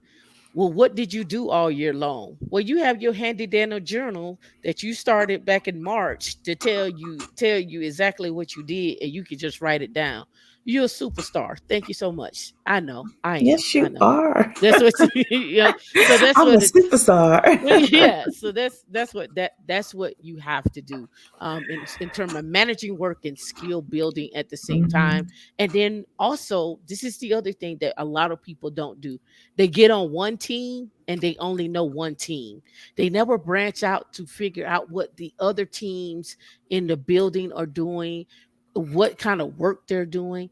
This is how you network and have people talking for you and advocating for you when you're not in the room. That's so important, because you could be working on one project and you're like, I don't really like this project, but you may not want to lead the company, but you know such and such is over there doing something, and you like, let me go shadow that team for a week. Let me go sit in one of their scrum calls. Let me go sit on and see what they're doing and actually talk to their people, and go over there. That's how you do that. Can I add on to that? Hmm. So I have the cherry on top with that because that was one of the things I wrote was like be selective in the projects that you're doing. Um, the other thing, this is a really simple tip. Take notes during the meetings that people are having, especially the action items, and send out an email after the meeting with, hey, these are the overall minutes, these were the action items, and these were the due dates. People love stuff like that. Like, that's a really easy thing that you can do.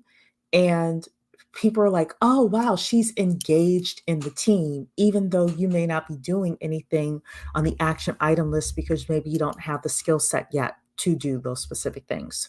So that's a quick tip. I would say a couple of other things.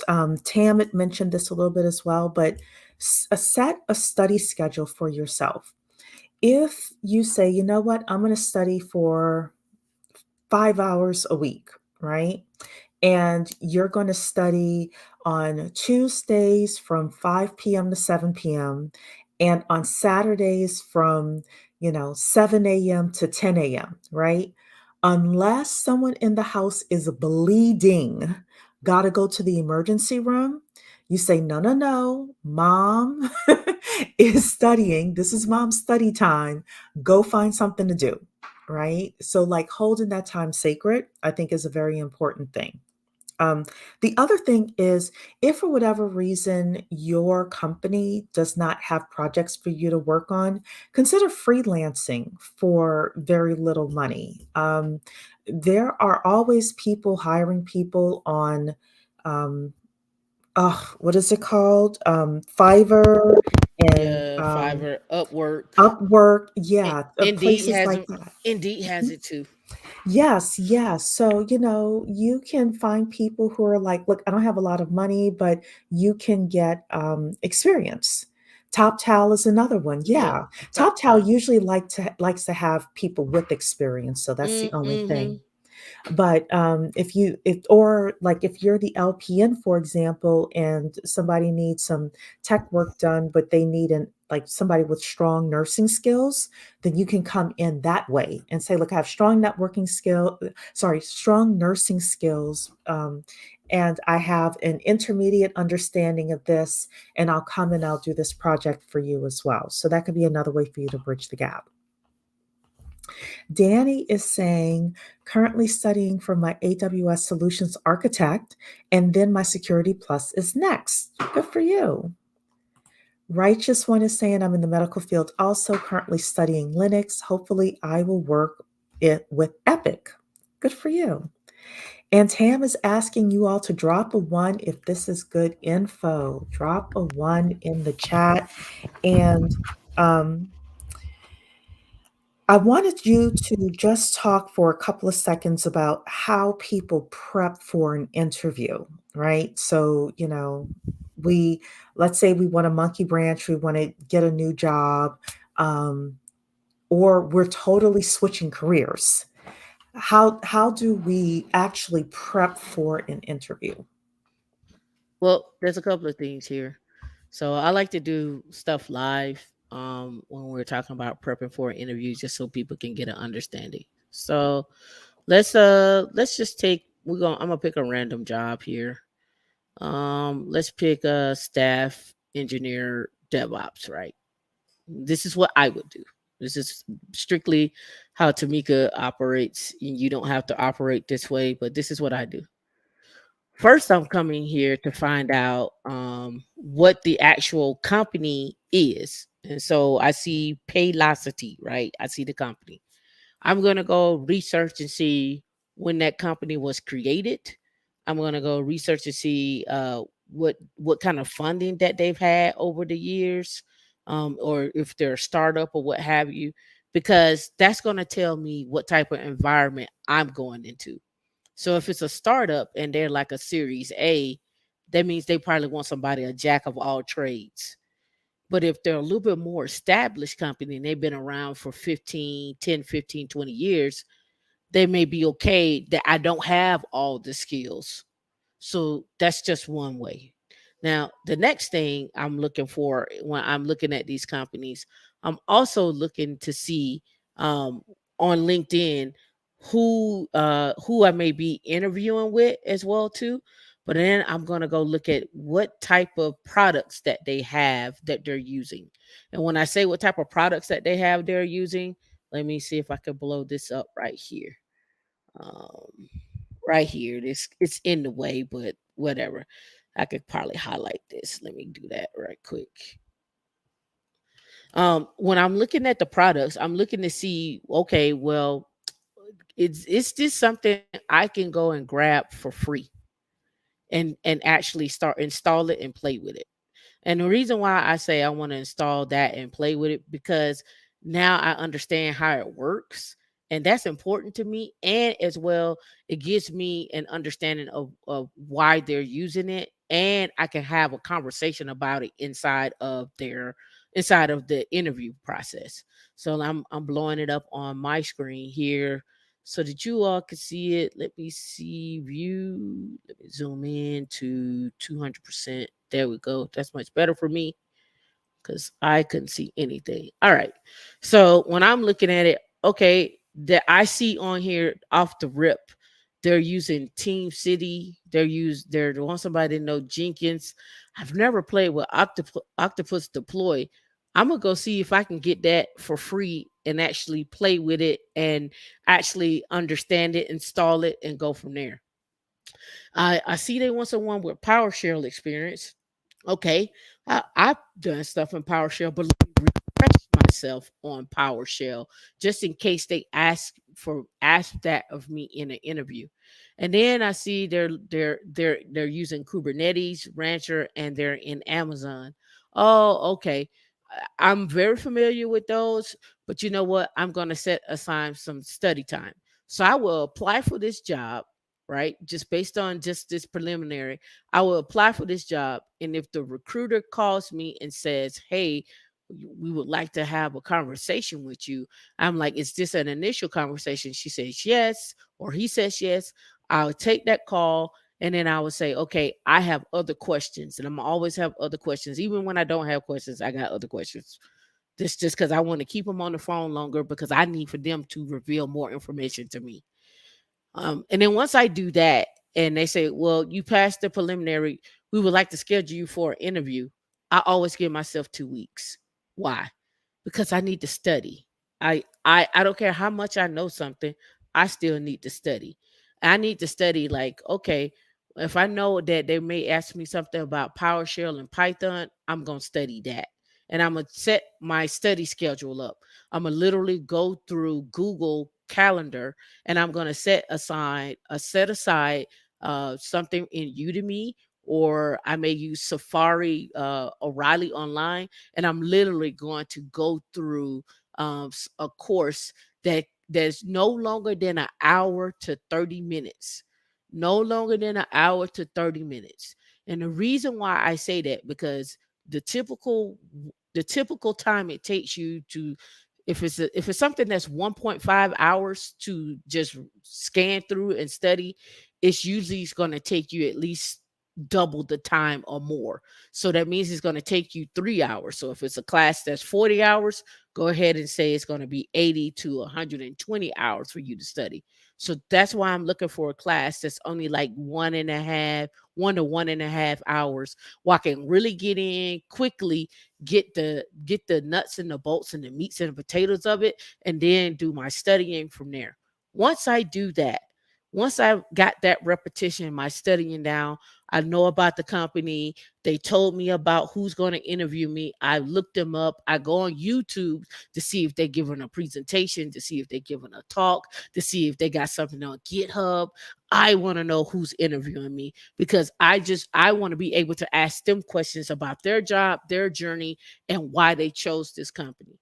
And then once I do that before my interview, I go and check to see, well, do they have interview questions for DevSecOps on, and then there are several places out there that have DevSecOps interview questions, and I go through those questions as well too. I don't care how many years I've been doing this. I'm gonna study. I beat myself up. I'm not telling you you have to do that. This is how I do it. If you don't want to be that extreme, if you don't want to be that extreme, you can scale that down. I'm still going to say give yourself 2 weeks to study, but you need to figure out what you're studying. Do you understand that? Who's interviewing you? Writing out, even if you have to actually set up um, uh, a GitHub repo or GitLab repo, and actually start making shell scripts and so forth, but understand every single thing that's on this required experience. If they say they want you to know cloud scripting and setup, you need to know that. If they want you to know infrastructure as code, that's what IAC is, with tools such as Ansible, you need to know that. If they want you to know SQL Server, you need to know that. I'm not saying you need to know it where it's like you can go and write a book about it, but I'm saying you need to know, if somebody said, "Hey, if I had you write a SQL command," you could say, "I'm not very good at writing SQL commands, but I'll give it a shot because you study and you understand it." You need to reinforce your confidence before you get into the interview. And the only way you're going to reinforce your confidence is you're going to have hands on keyboard. You're going to have to study, and you're going to have to do interview questions, going over various interview questions. And last but not least, find someone who's actually in the field that you know that can actually do a mock interview with you, who can actually sit down and talk to you about it, and actually walk you through those things. Those are the things that I do. I love all of that. First of all, Peter, thank you so much for the $5 super chat to Tam. Thank you so much. She has done a great idea. Peter saying salute to you, Tam, and your Appreciate you, chat. Peter. Just dropping in. Free Hall is saying, oh boy, Tam, you just laid out the master plan. So, um, And Dee is saying in here, tech tithes. So thank you so I much, appreciate Shakira. y'all. And I want to say one more thing. As Tam was talking about giving yourself 2 weeks to prepare, again, if you're going to make $150,000 a year over a 10-year period, that's a $1.5 million opportunity. Why would you want to blow a $1.5 million opportunity? Like if I were going in as a business person and I know I have a $1.5 million opportunity on the line, I'm going to prepare. Like I think just like having that thought in your head just kind of shifts and changes your mindset and the way you're actually viewing um, all of the activities that you're doing, you know? So, uh, excuses. Anybody has, I'm going to give kudos to the best excuse that the person in here, we got 76 people watching across our YouTube channels. I want you all to give me the best excuses you have for not proceeding.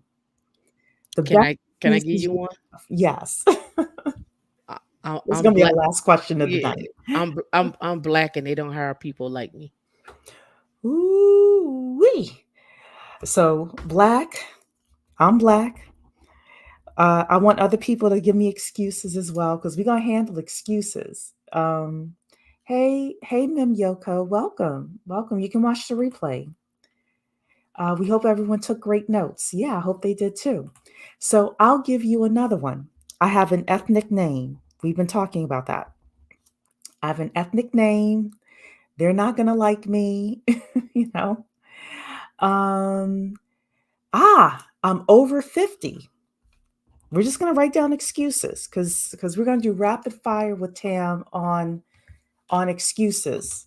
So tell me the reasons why you think you can't do it or somebody is going to say they can't do it. I don't know how. Don't know how. Too old. We're getting a lot of too olds. Over 45, over 50. I couldn't even watch this with these kids around. LOL, how do y'all women navigate? I'm a busy mom. Christina, busy mom. Christina's a busy mom. She can't do it. That's not what Christina said, but I'm projecting on Christina here. I'm not good with tech. Not good with tech. I'm writing all this down because we're going to do rapid fire with these excuses. I can't make that much money. So, impossible. Excuses, it's too hard or I won't like it. Well, if you won't like it, then I think that that could be valid. Let's just say that. If you don't think you're going to like it, then, Um, thank you to Women in Linux. Mercedes is saying thank you to Women in Linux. Another excuse, there's no more affirmative action and I won't get hired. Thanks to Clarence Thomas, no more affirmative action. I don't have the time. Y'all are coming up with some good excuses. No time, no affirmative action. All of that is wrapped up in I'm black. Um, Tam is dropping gems. Yes, she is. Uh, a 10-year job gap. That's a good one. That's one I hadn't thought of. Uh, I'm not good at networking. Y'all are coming up with some good excuses. I'm learning more and better at this age than I was when I was young, and I like the challenge. I love it. I love it. Afraid of failing. Hello, Felicia. I love that one as well. Look, let Tam. Let's just get all the excuses out the way. Um, I was gonna study. You did not say that. I'm not even repeating that. Y'all can look at the screen if you want to know what was said. Absolutely no previous experience in tech. So I don't have any experience. I barely know how to use a computer. I barely know how to use a keyboard. Another excuse, I have kids, they need me, I have to provide. I'm not smart like you, Tam. That's a great excuse. Great excuse. People don't feel like they're smart enough. I don't want to start entry level. That's a good one. Great excuse.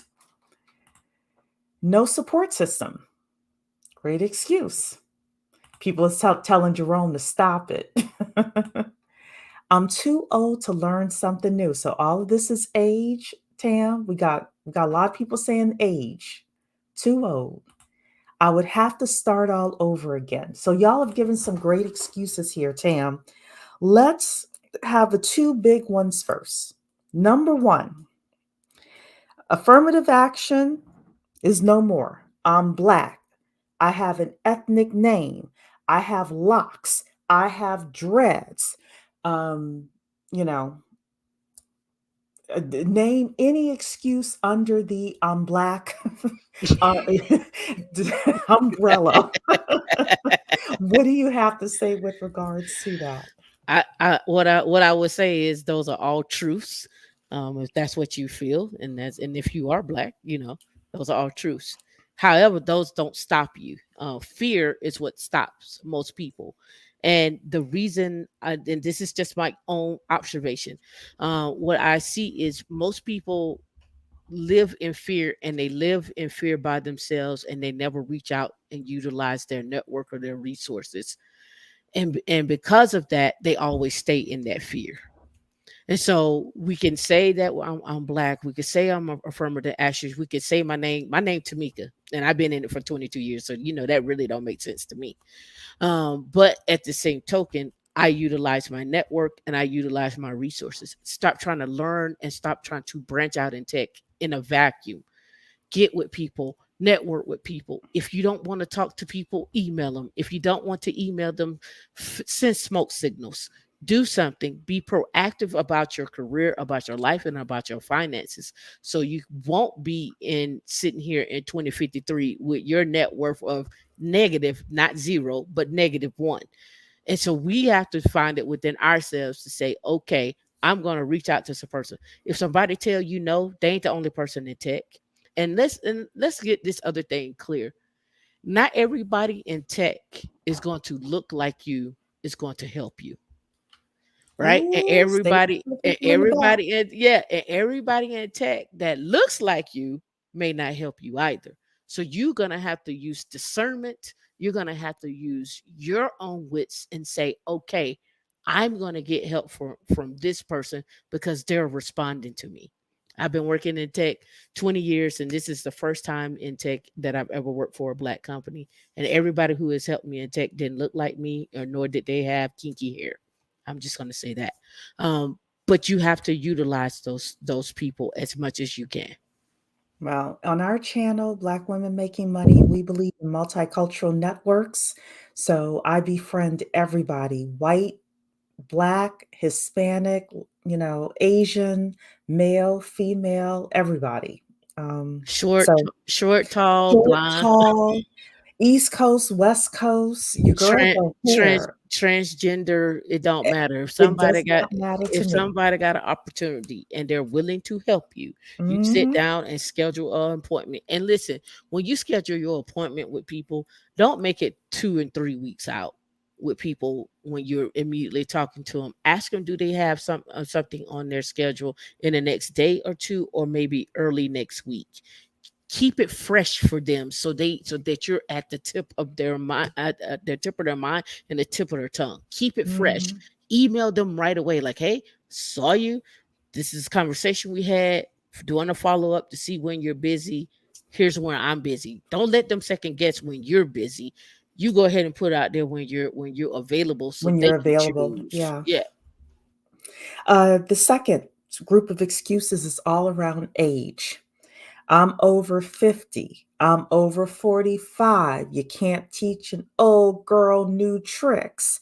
Um, all of those umbrella of excuses. I would have to start all over again. I'd have to start all over again, entry level, and I got big girl bills. Tamika, how do we handle that? Well, you didn't get big girl bills by just sitting there. So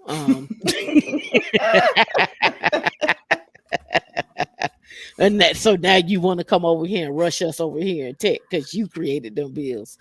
You better go talk to Dave Ramsey. But what I would say is this. Oh, I thought you were gonna say go talk to Diamond Dave. uh-uh, uh-uh. What I will say this is make sure that you don't use that as your excuse, because there are companies that are looking for people, and we have to remember this too. There's a huge, I don't want to say a skills gap, but a commitment gap from a lot of younger people. And so those kids or younger people don't want to come into that office every day. They don't want to do that work. I think anybody now, and this is what I said on my channel, from 35 to 55, this is your golden time. This is the easiest time to get in tech. This is the easiest time to skill up.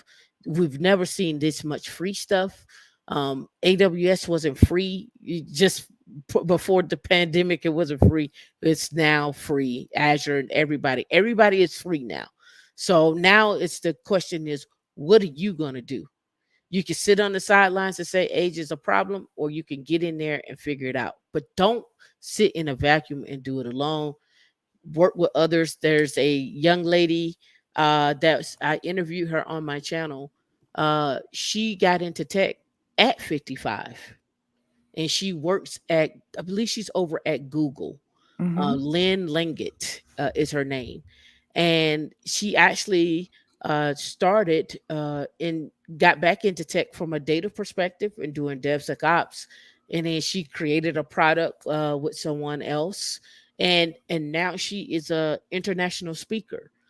So don't ever forget the power of the communication that you have, the skill sets that you have already built up and really sharpened, and home in on those.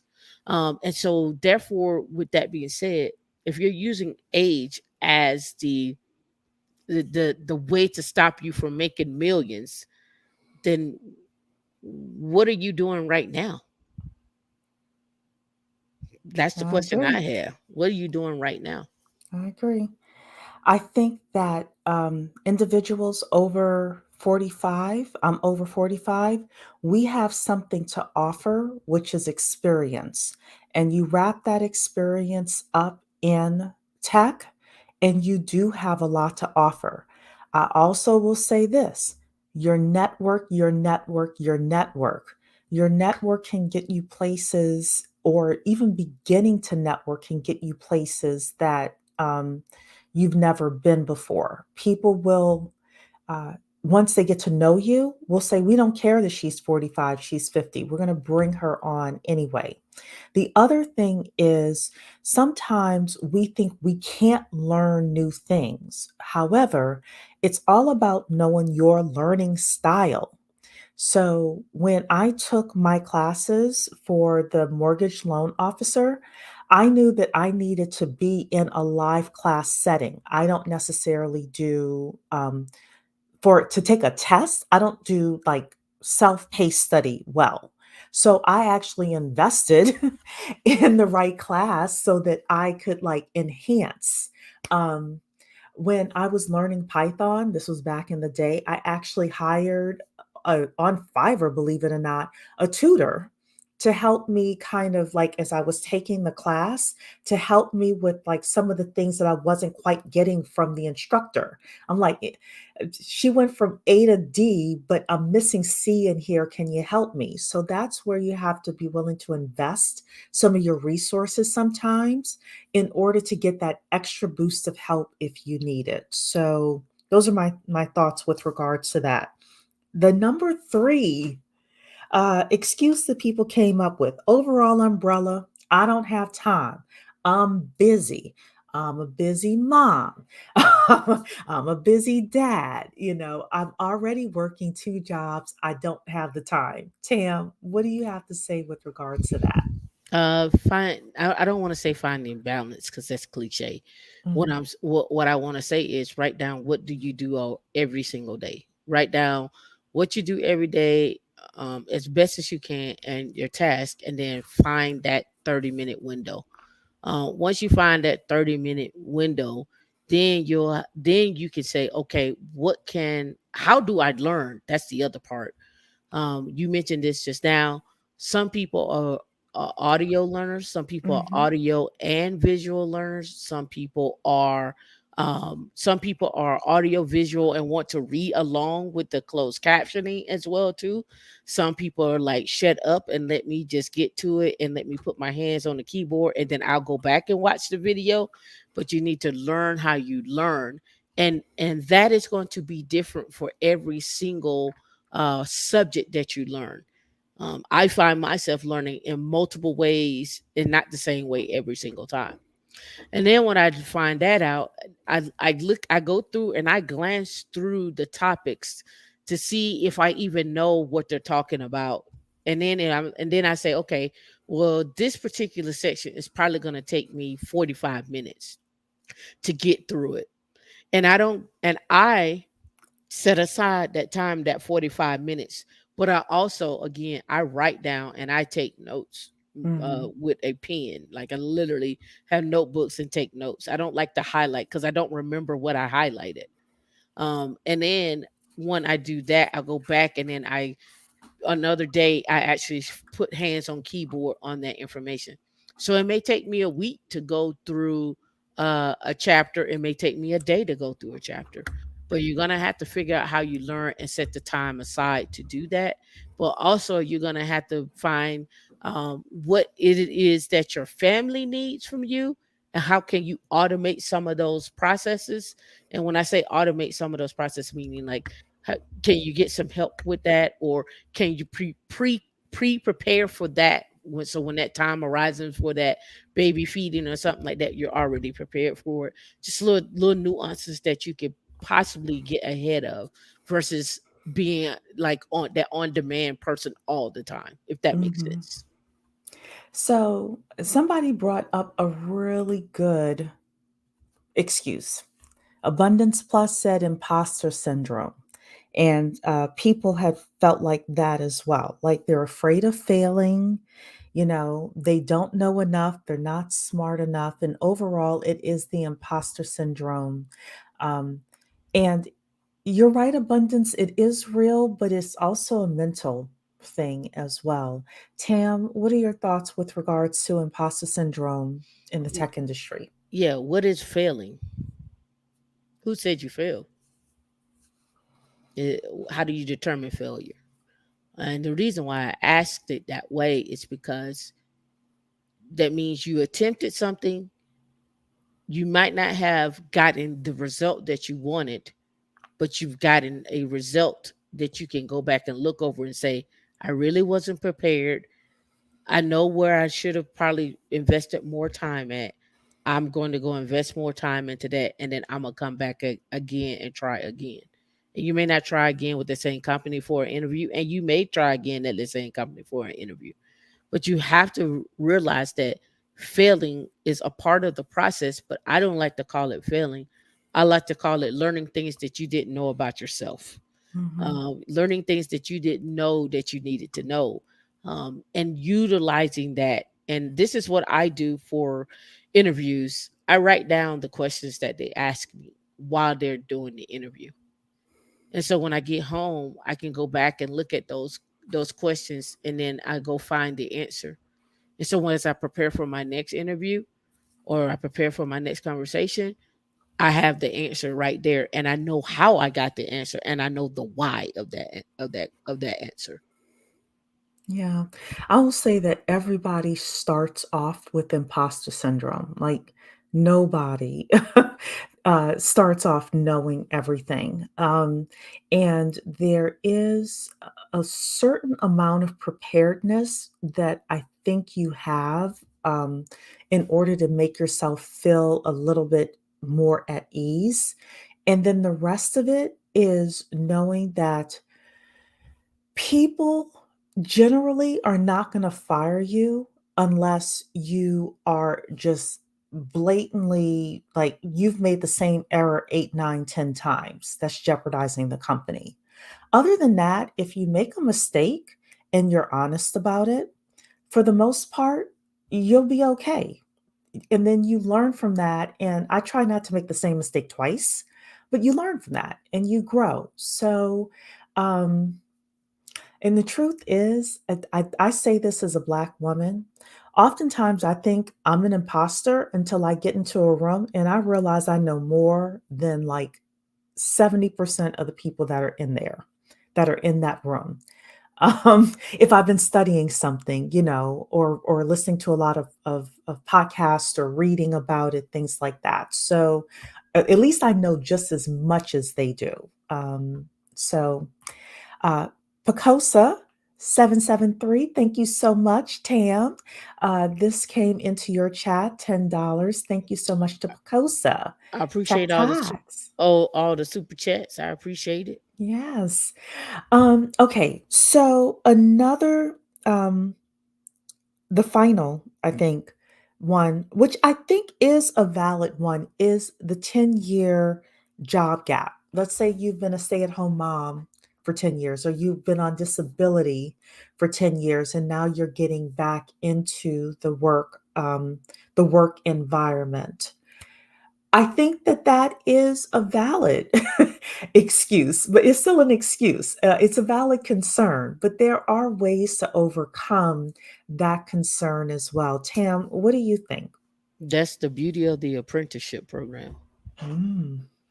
The apprenticeship program recognizes that and gives you that time and an ability to come in from that non-technical background. The AWS restart, you're retraining the career source, you're coming back in, you're building your skill building and skill stacking yourself back into tech or entering into tech. That is what is that's what they're there for. So utilizing that really will help you out. But not only that, what were you doing for those 10 years that you could utilize in your summary of skills? You might have been when I hear you were out for 10 years, I hear you had an adventure and you had an adventurous life. So we're gonna pull those skills out. We're gonna talk about what they were. We're going to summarize them, and then we're going to try to figure out what your next goal and what your next step is. Not everybody is lenient. Some people overlook people. I've seen that. I even seen that with me. Somebody was like, "Well, you were off for 30 days." Yeah, I was. So what's your beef here? What are you talking about? All right. So I've seen it, but at the same token, those people are gatekeepers, and it only takes one no. I mean, one Mm-hmm. yes, one yes. Mm-hmm. Only So takes one yes. one yes. So you may knock on the door, they may not open it. You may knock on the door, and they may let you in, and you may walk right back out of it. But at the same token, let's look at what you've done over those 10 years. Let's look at what tools or resources that are out there, such as the career source or the AWS restart, or even doing something like a data analysis or something, data analyst or something of that nature. But I would not let that time gap stop me from entering in, because it's people that enter in with no skills all the time. So why because I stopped for 10 years with that, I let that, nah, I'm not stopping that. You ain't gonna stop me from my money. That's just how I look at it. So, I want to thank everyone for being here. I want to remind everyone, and I'm going to answer one final question that's in the chat as well. But I want to remind everybody that we do have TAM's Tech Education and Apprenticeships list. If you all want access to it, you have to be on my email list. It is bwmakingmoney.com, bwmakingmoney.com, bwmakingmoney.com, in order for you to get on my list. And I will send this link out to you. That way, you're able to get all of this great information uh, that Tam has for you. She has all sorts, 5 pages here of education and apprenticeships that you are able to tap into. But the only way to get this is to be on my list, bwmakingmoney.com, and we'll send that out to you. So, we do have one final question that I thought was a good one. Let me pull it up here. and then we're going to go. So, Katina, Katina is saying here, do you ladies have any advice? Oh, well, I'm going to actually start off with a comment that Katina made because we want to put this in context. Correct. Um, I'm 30 years old and we don't want to go to the office because of the toxic culture, microaggressions, etc. I'm 1,000 times more productive and happy in remote roles. And then Katina says, do you ladies have any advice for getting out of the hotel and hospitality industry? I work overnight at a hotel in reception, and it is breaking my soul in every way. She also says here, the overnight schedule is killing my circadian rhythm and my social capital, trying to get another remote job. So, what are your thoughts and your advice with regards to Katina? And this will be our final thing that we respond to. The first thing, the first one about the 30, that was more or less the comment about the Gen Z. It's not about going into the office. That wasn't the reference. The reference is more so towards the response is that Gen Z does not want to work in those tech roles, the manufacturing roles. They just don't. Again, social media, YouTube, TikTok are much more appealing. And in fact, I did an article or a response on an article yesterday, where Microsoft stated that they're going to have to change their model because they're not attracting Gen Z, even though the roles are remote. And you have to understand where Microsoft came from. So newer products have come out like Notion. Newer products have come out from Google where people are not attracted to that company from a branding perspective. So that's a whole nother conversation as well too when we're talking about it.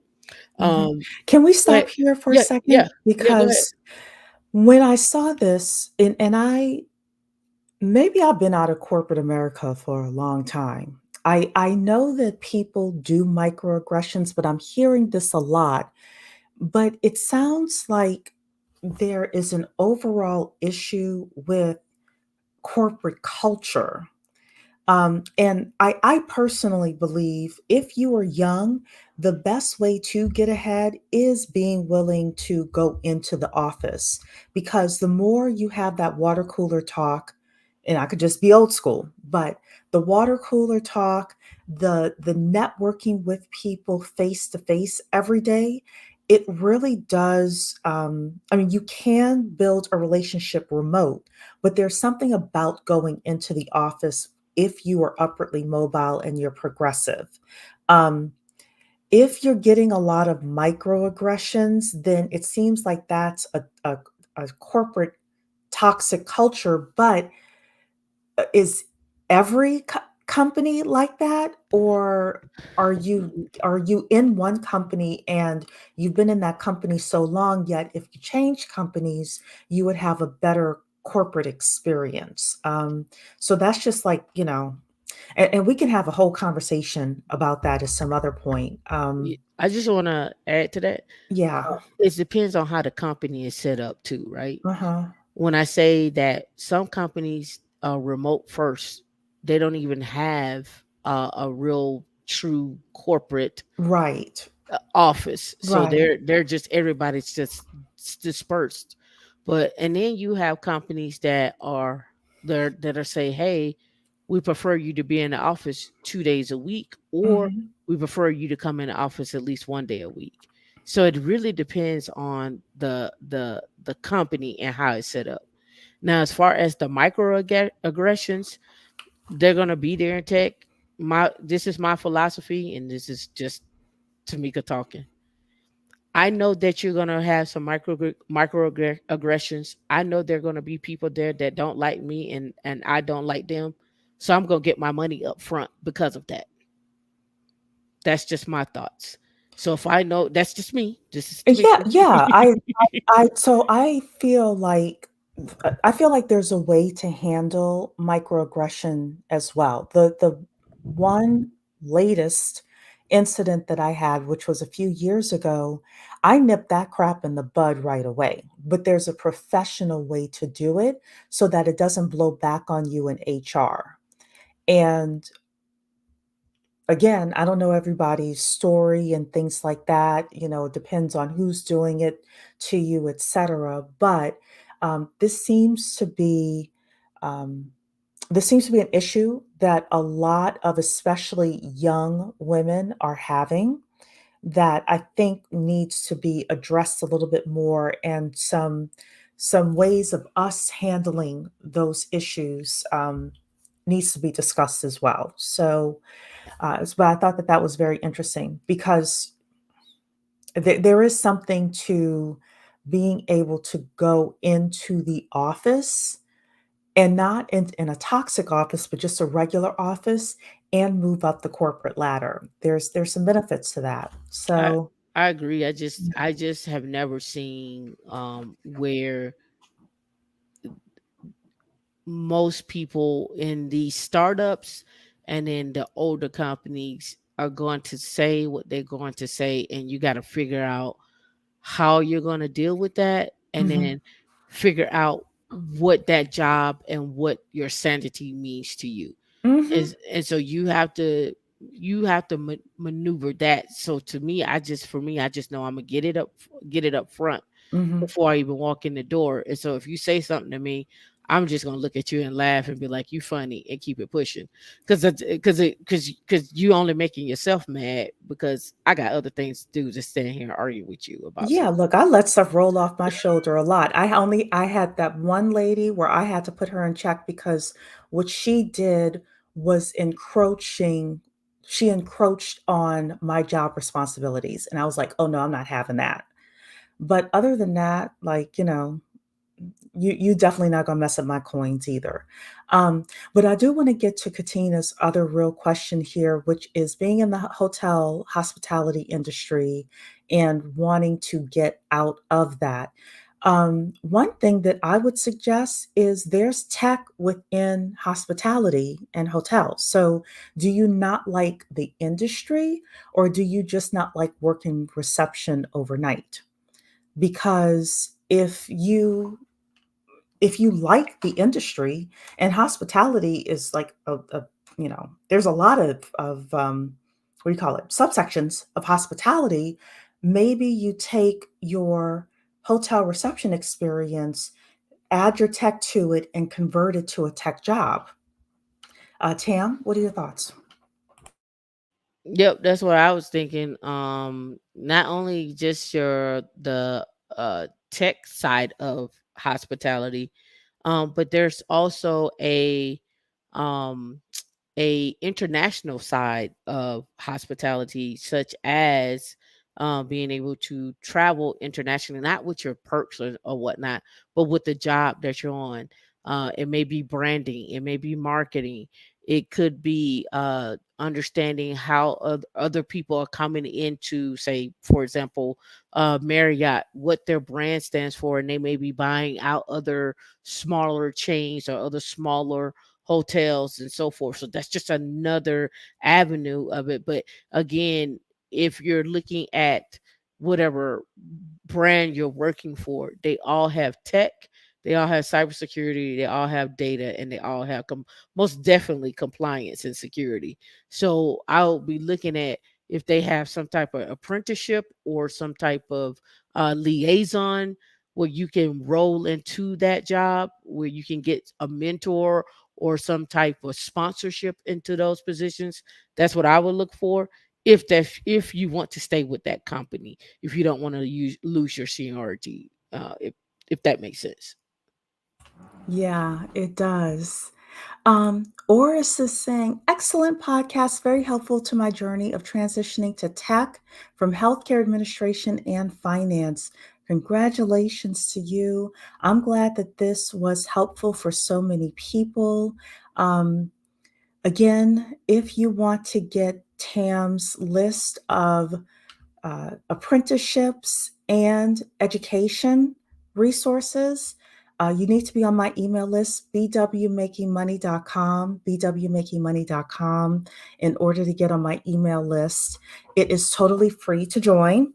And yeah, I mean, look, I think we gave you a lot of great information. I would suggest listening to this session again, taking some notes.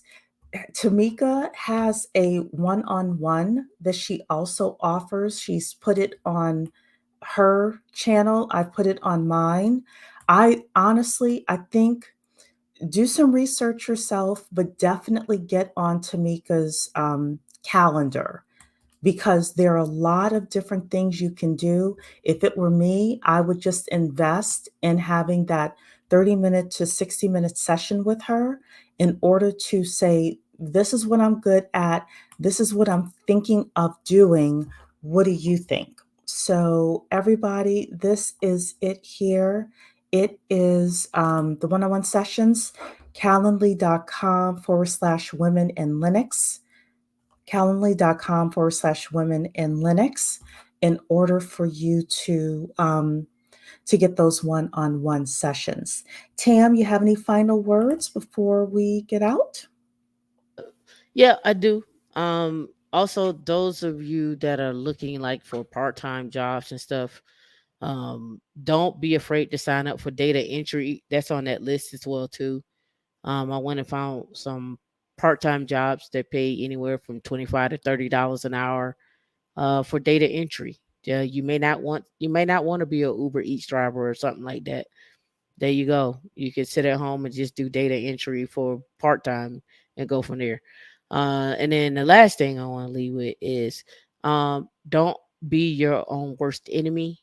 Um, Make sure you are moving whatever fear, whatever obstacles, and that could be people, and that could be you, that could be time, out of your way. Organize yourself, organize your study sessions, mind map out your skill set, and last but not least, even if you have um, a job description in front of you and you only feel like you got 50 to 60% of the skill set, please apply.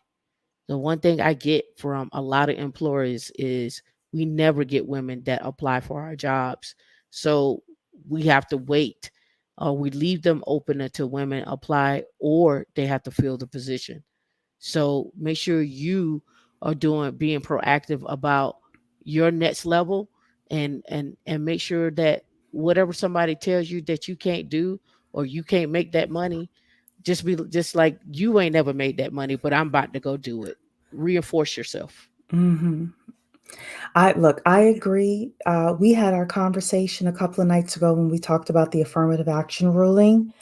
I said I give DEI, which is diversity, equity, and inclusion, I give it another 5 to 10 years before it reaches the Supreme Court and things are about to change in corporate America, in my opinion. They'll always want some diversity because diversity helps with profitability.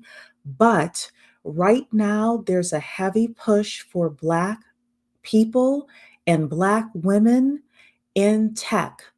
My suggestion to you is don't sleep on the opportunity because 10 years from now, you wish you had done it today.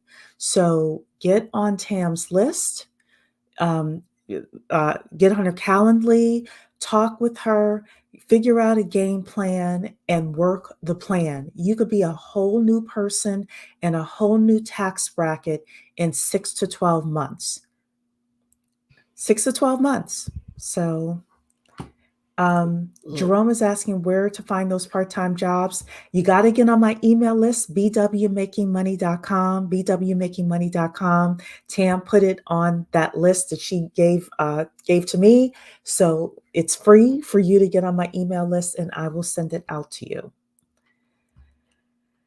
I'm glad you appreciated the insight, Katina. And I'm going to do another session on microaggressions as well. I did a session a couple of months ago when we talked about the Scott Adams kerfuffle, if you're familiar with that. But I think we need to do another. I think we need to do another one. So, all right.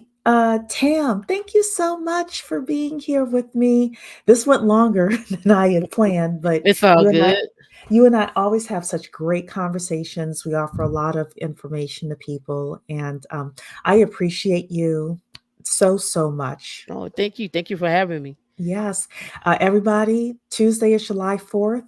Our ancestors died for our freedom, including our economic freedom. So we want to make them proud. We want to get this money. We have an opportunity to get six-figure um, jobs and opportunities so that we can invest in real estate and stock and oil and gas and things like that. So take this opportunity and figure out your next steps in tech. Thank you so much to everybody who is saying great content. Thanks again to Tamika. Women in Linux is the YouTube page. If you are not subscribed to TAM, please subscribe. Jerome is asking, is it a website? Yes, bwmakingmoney.com is an email list. It's actually a MailChimp um, form that comes up. And all you have to do is fill in your first name and your email address, and you'll be on my email list. Okay? All right. Thank you so much, Tam. You're Thank you to welcome. everybody. Have a great evening. All right, y'all be safe.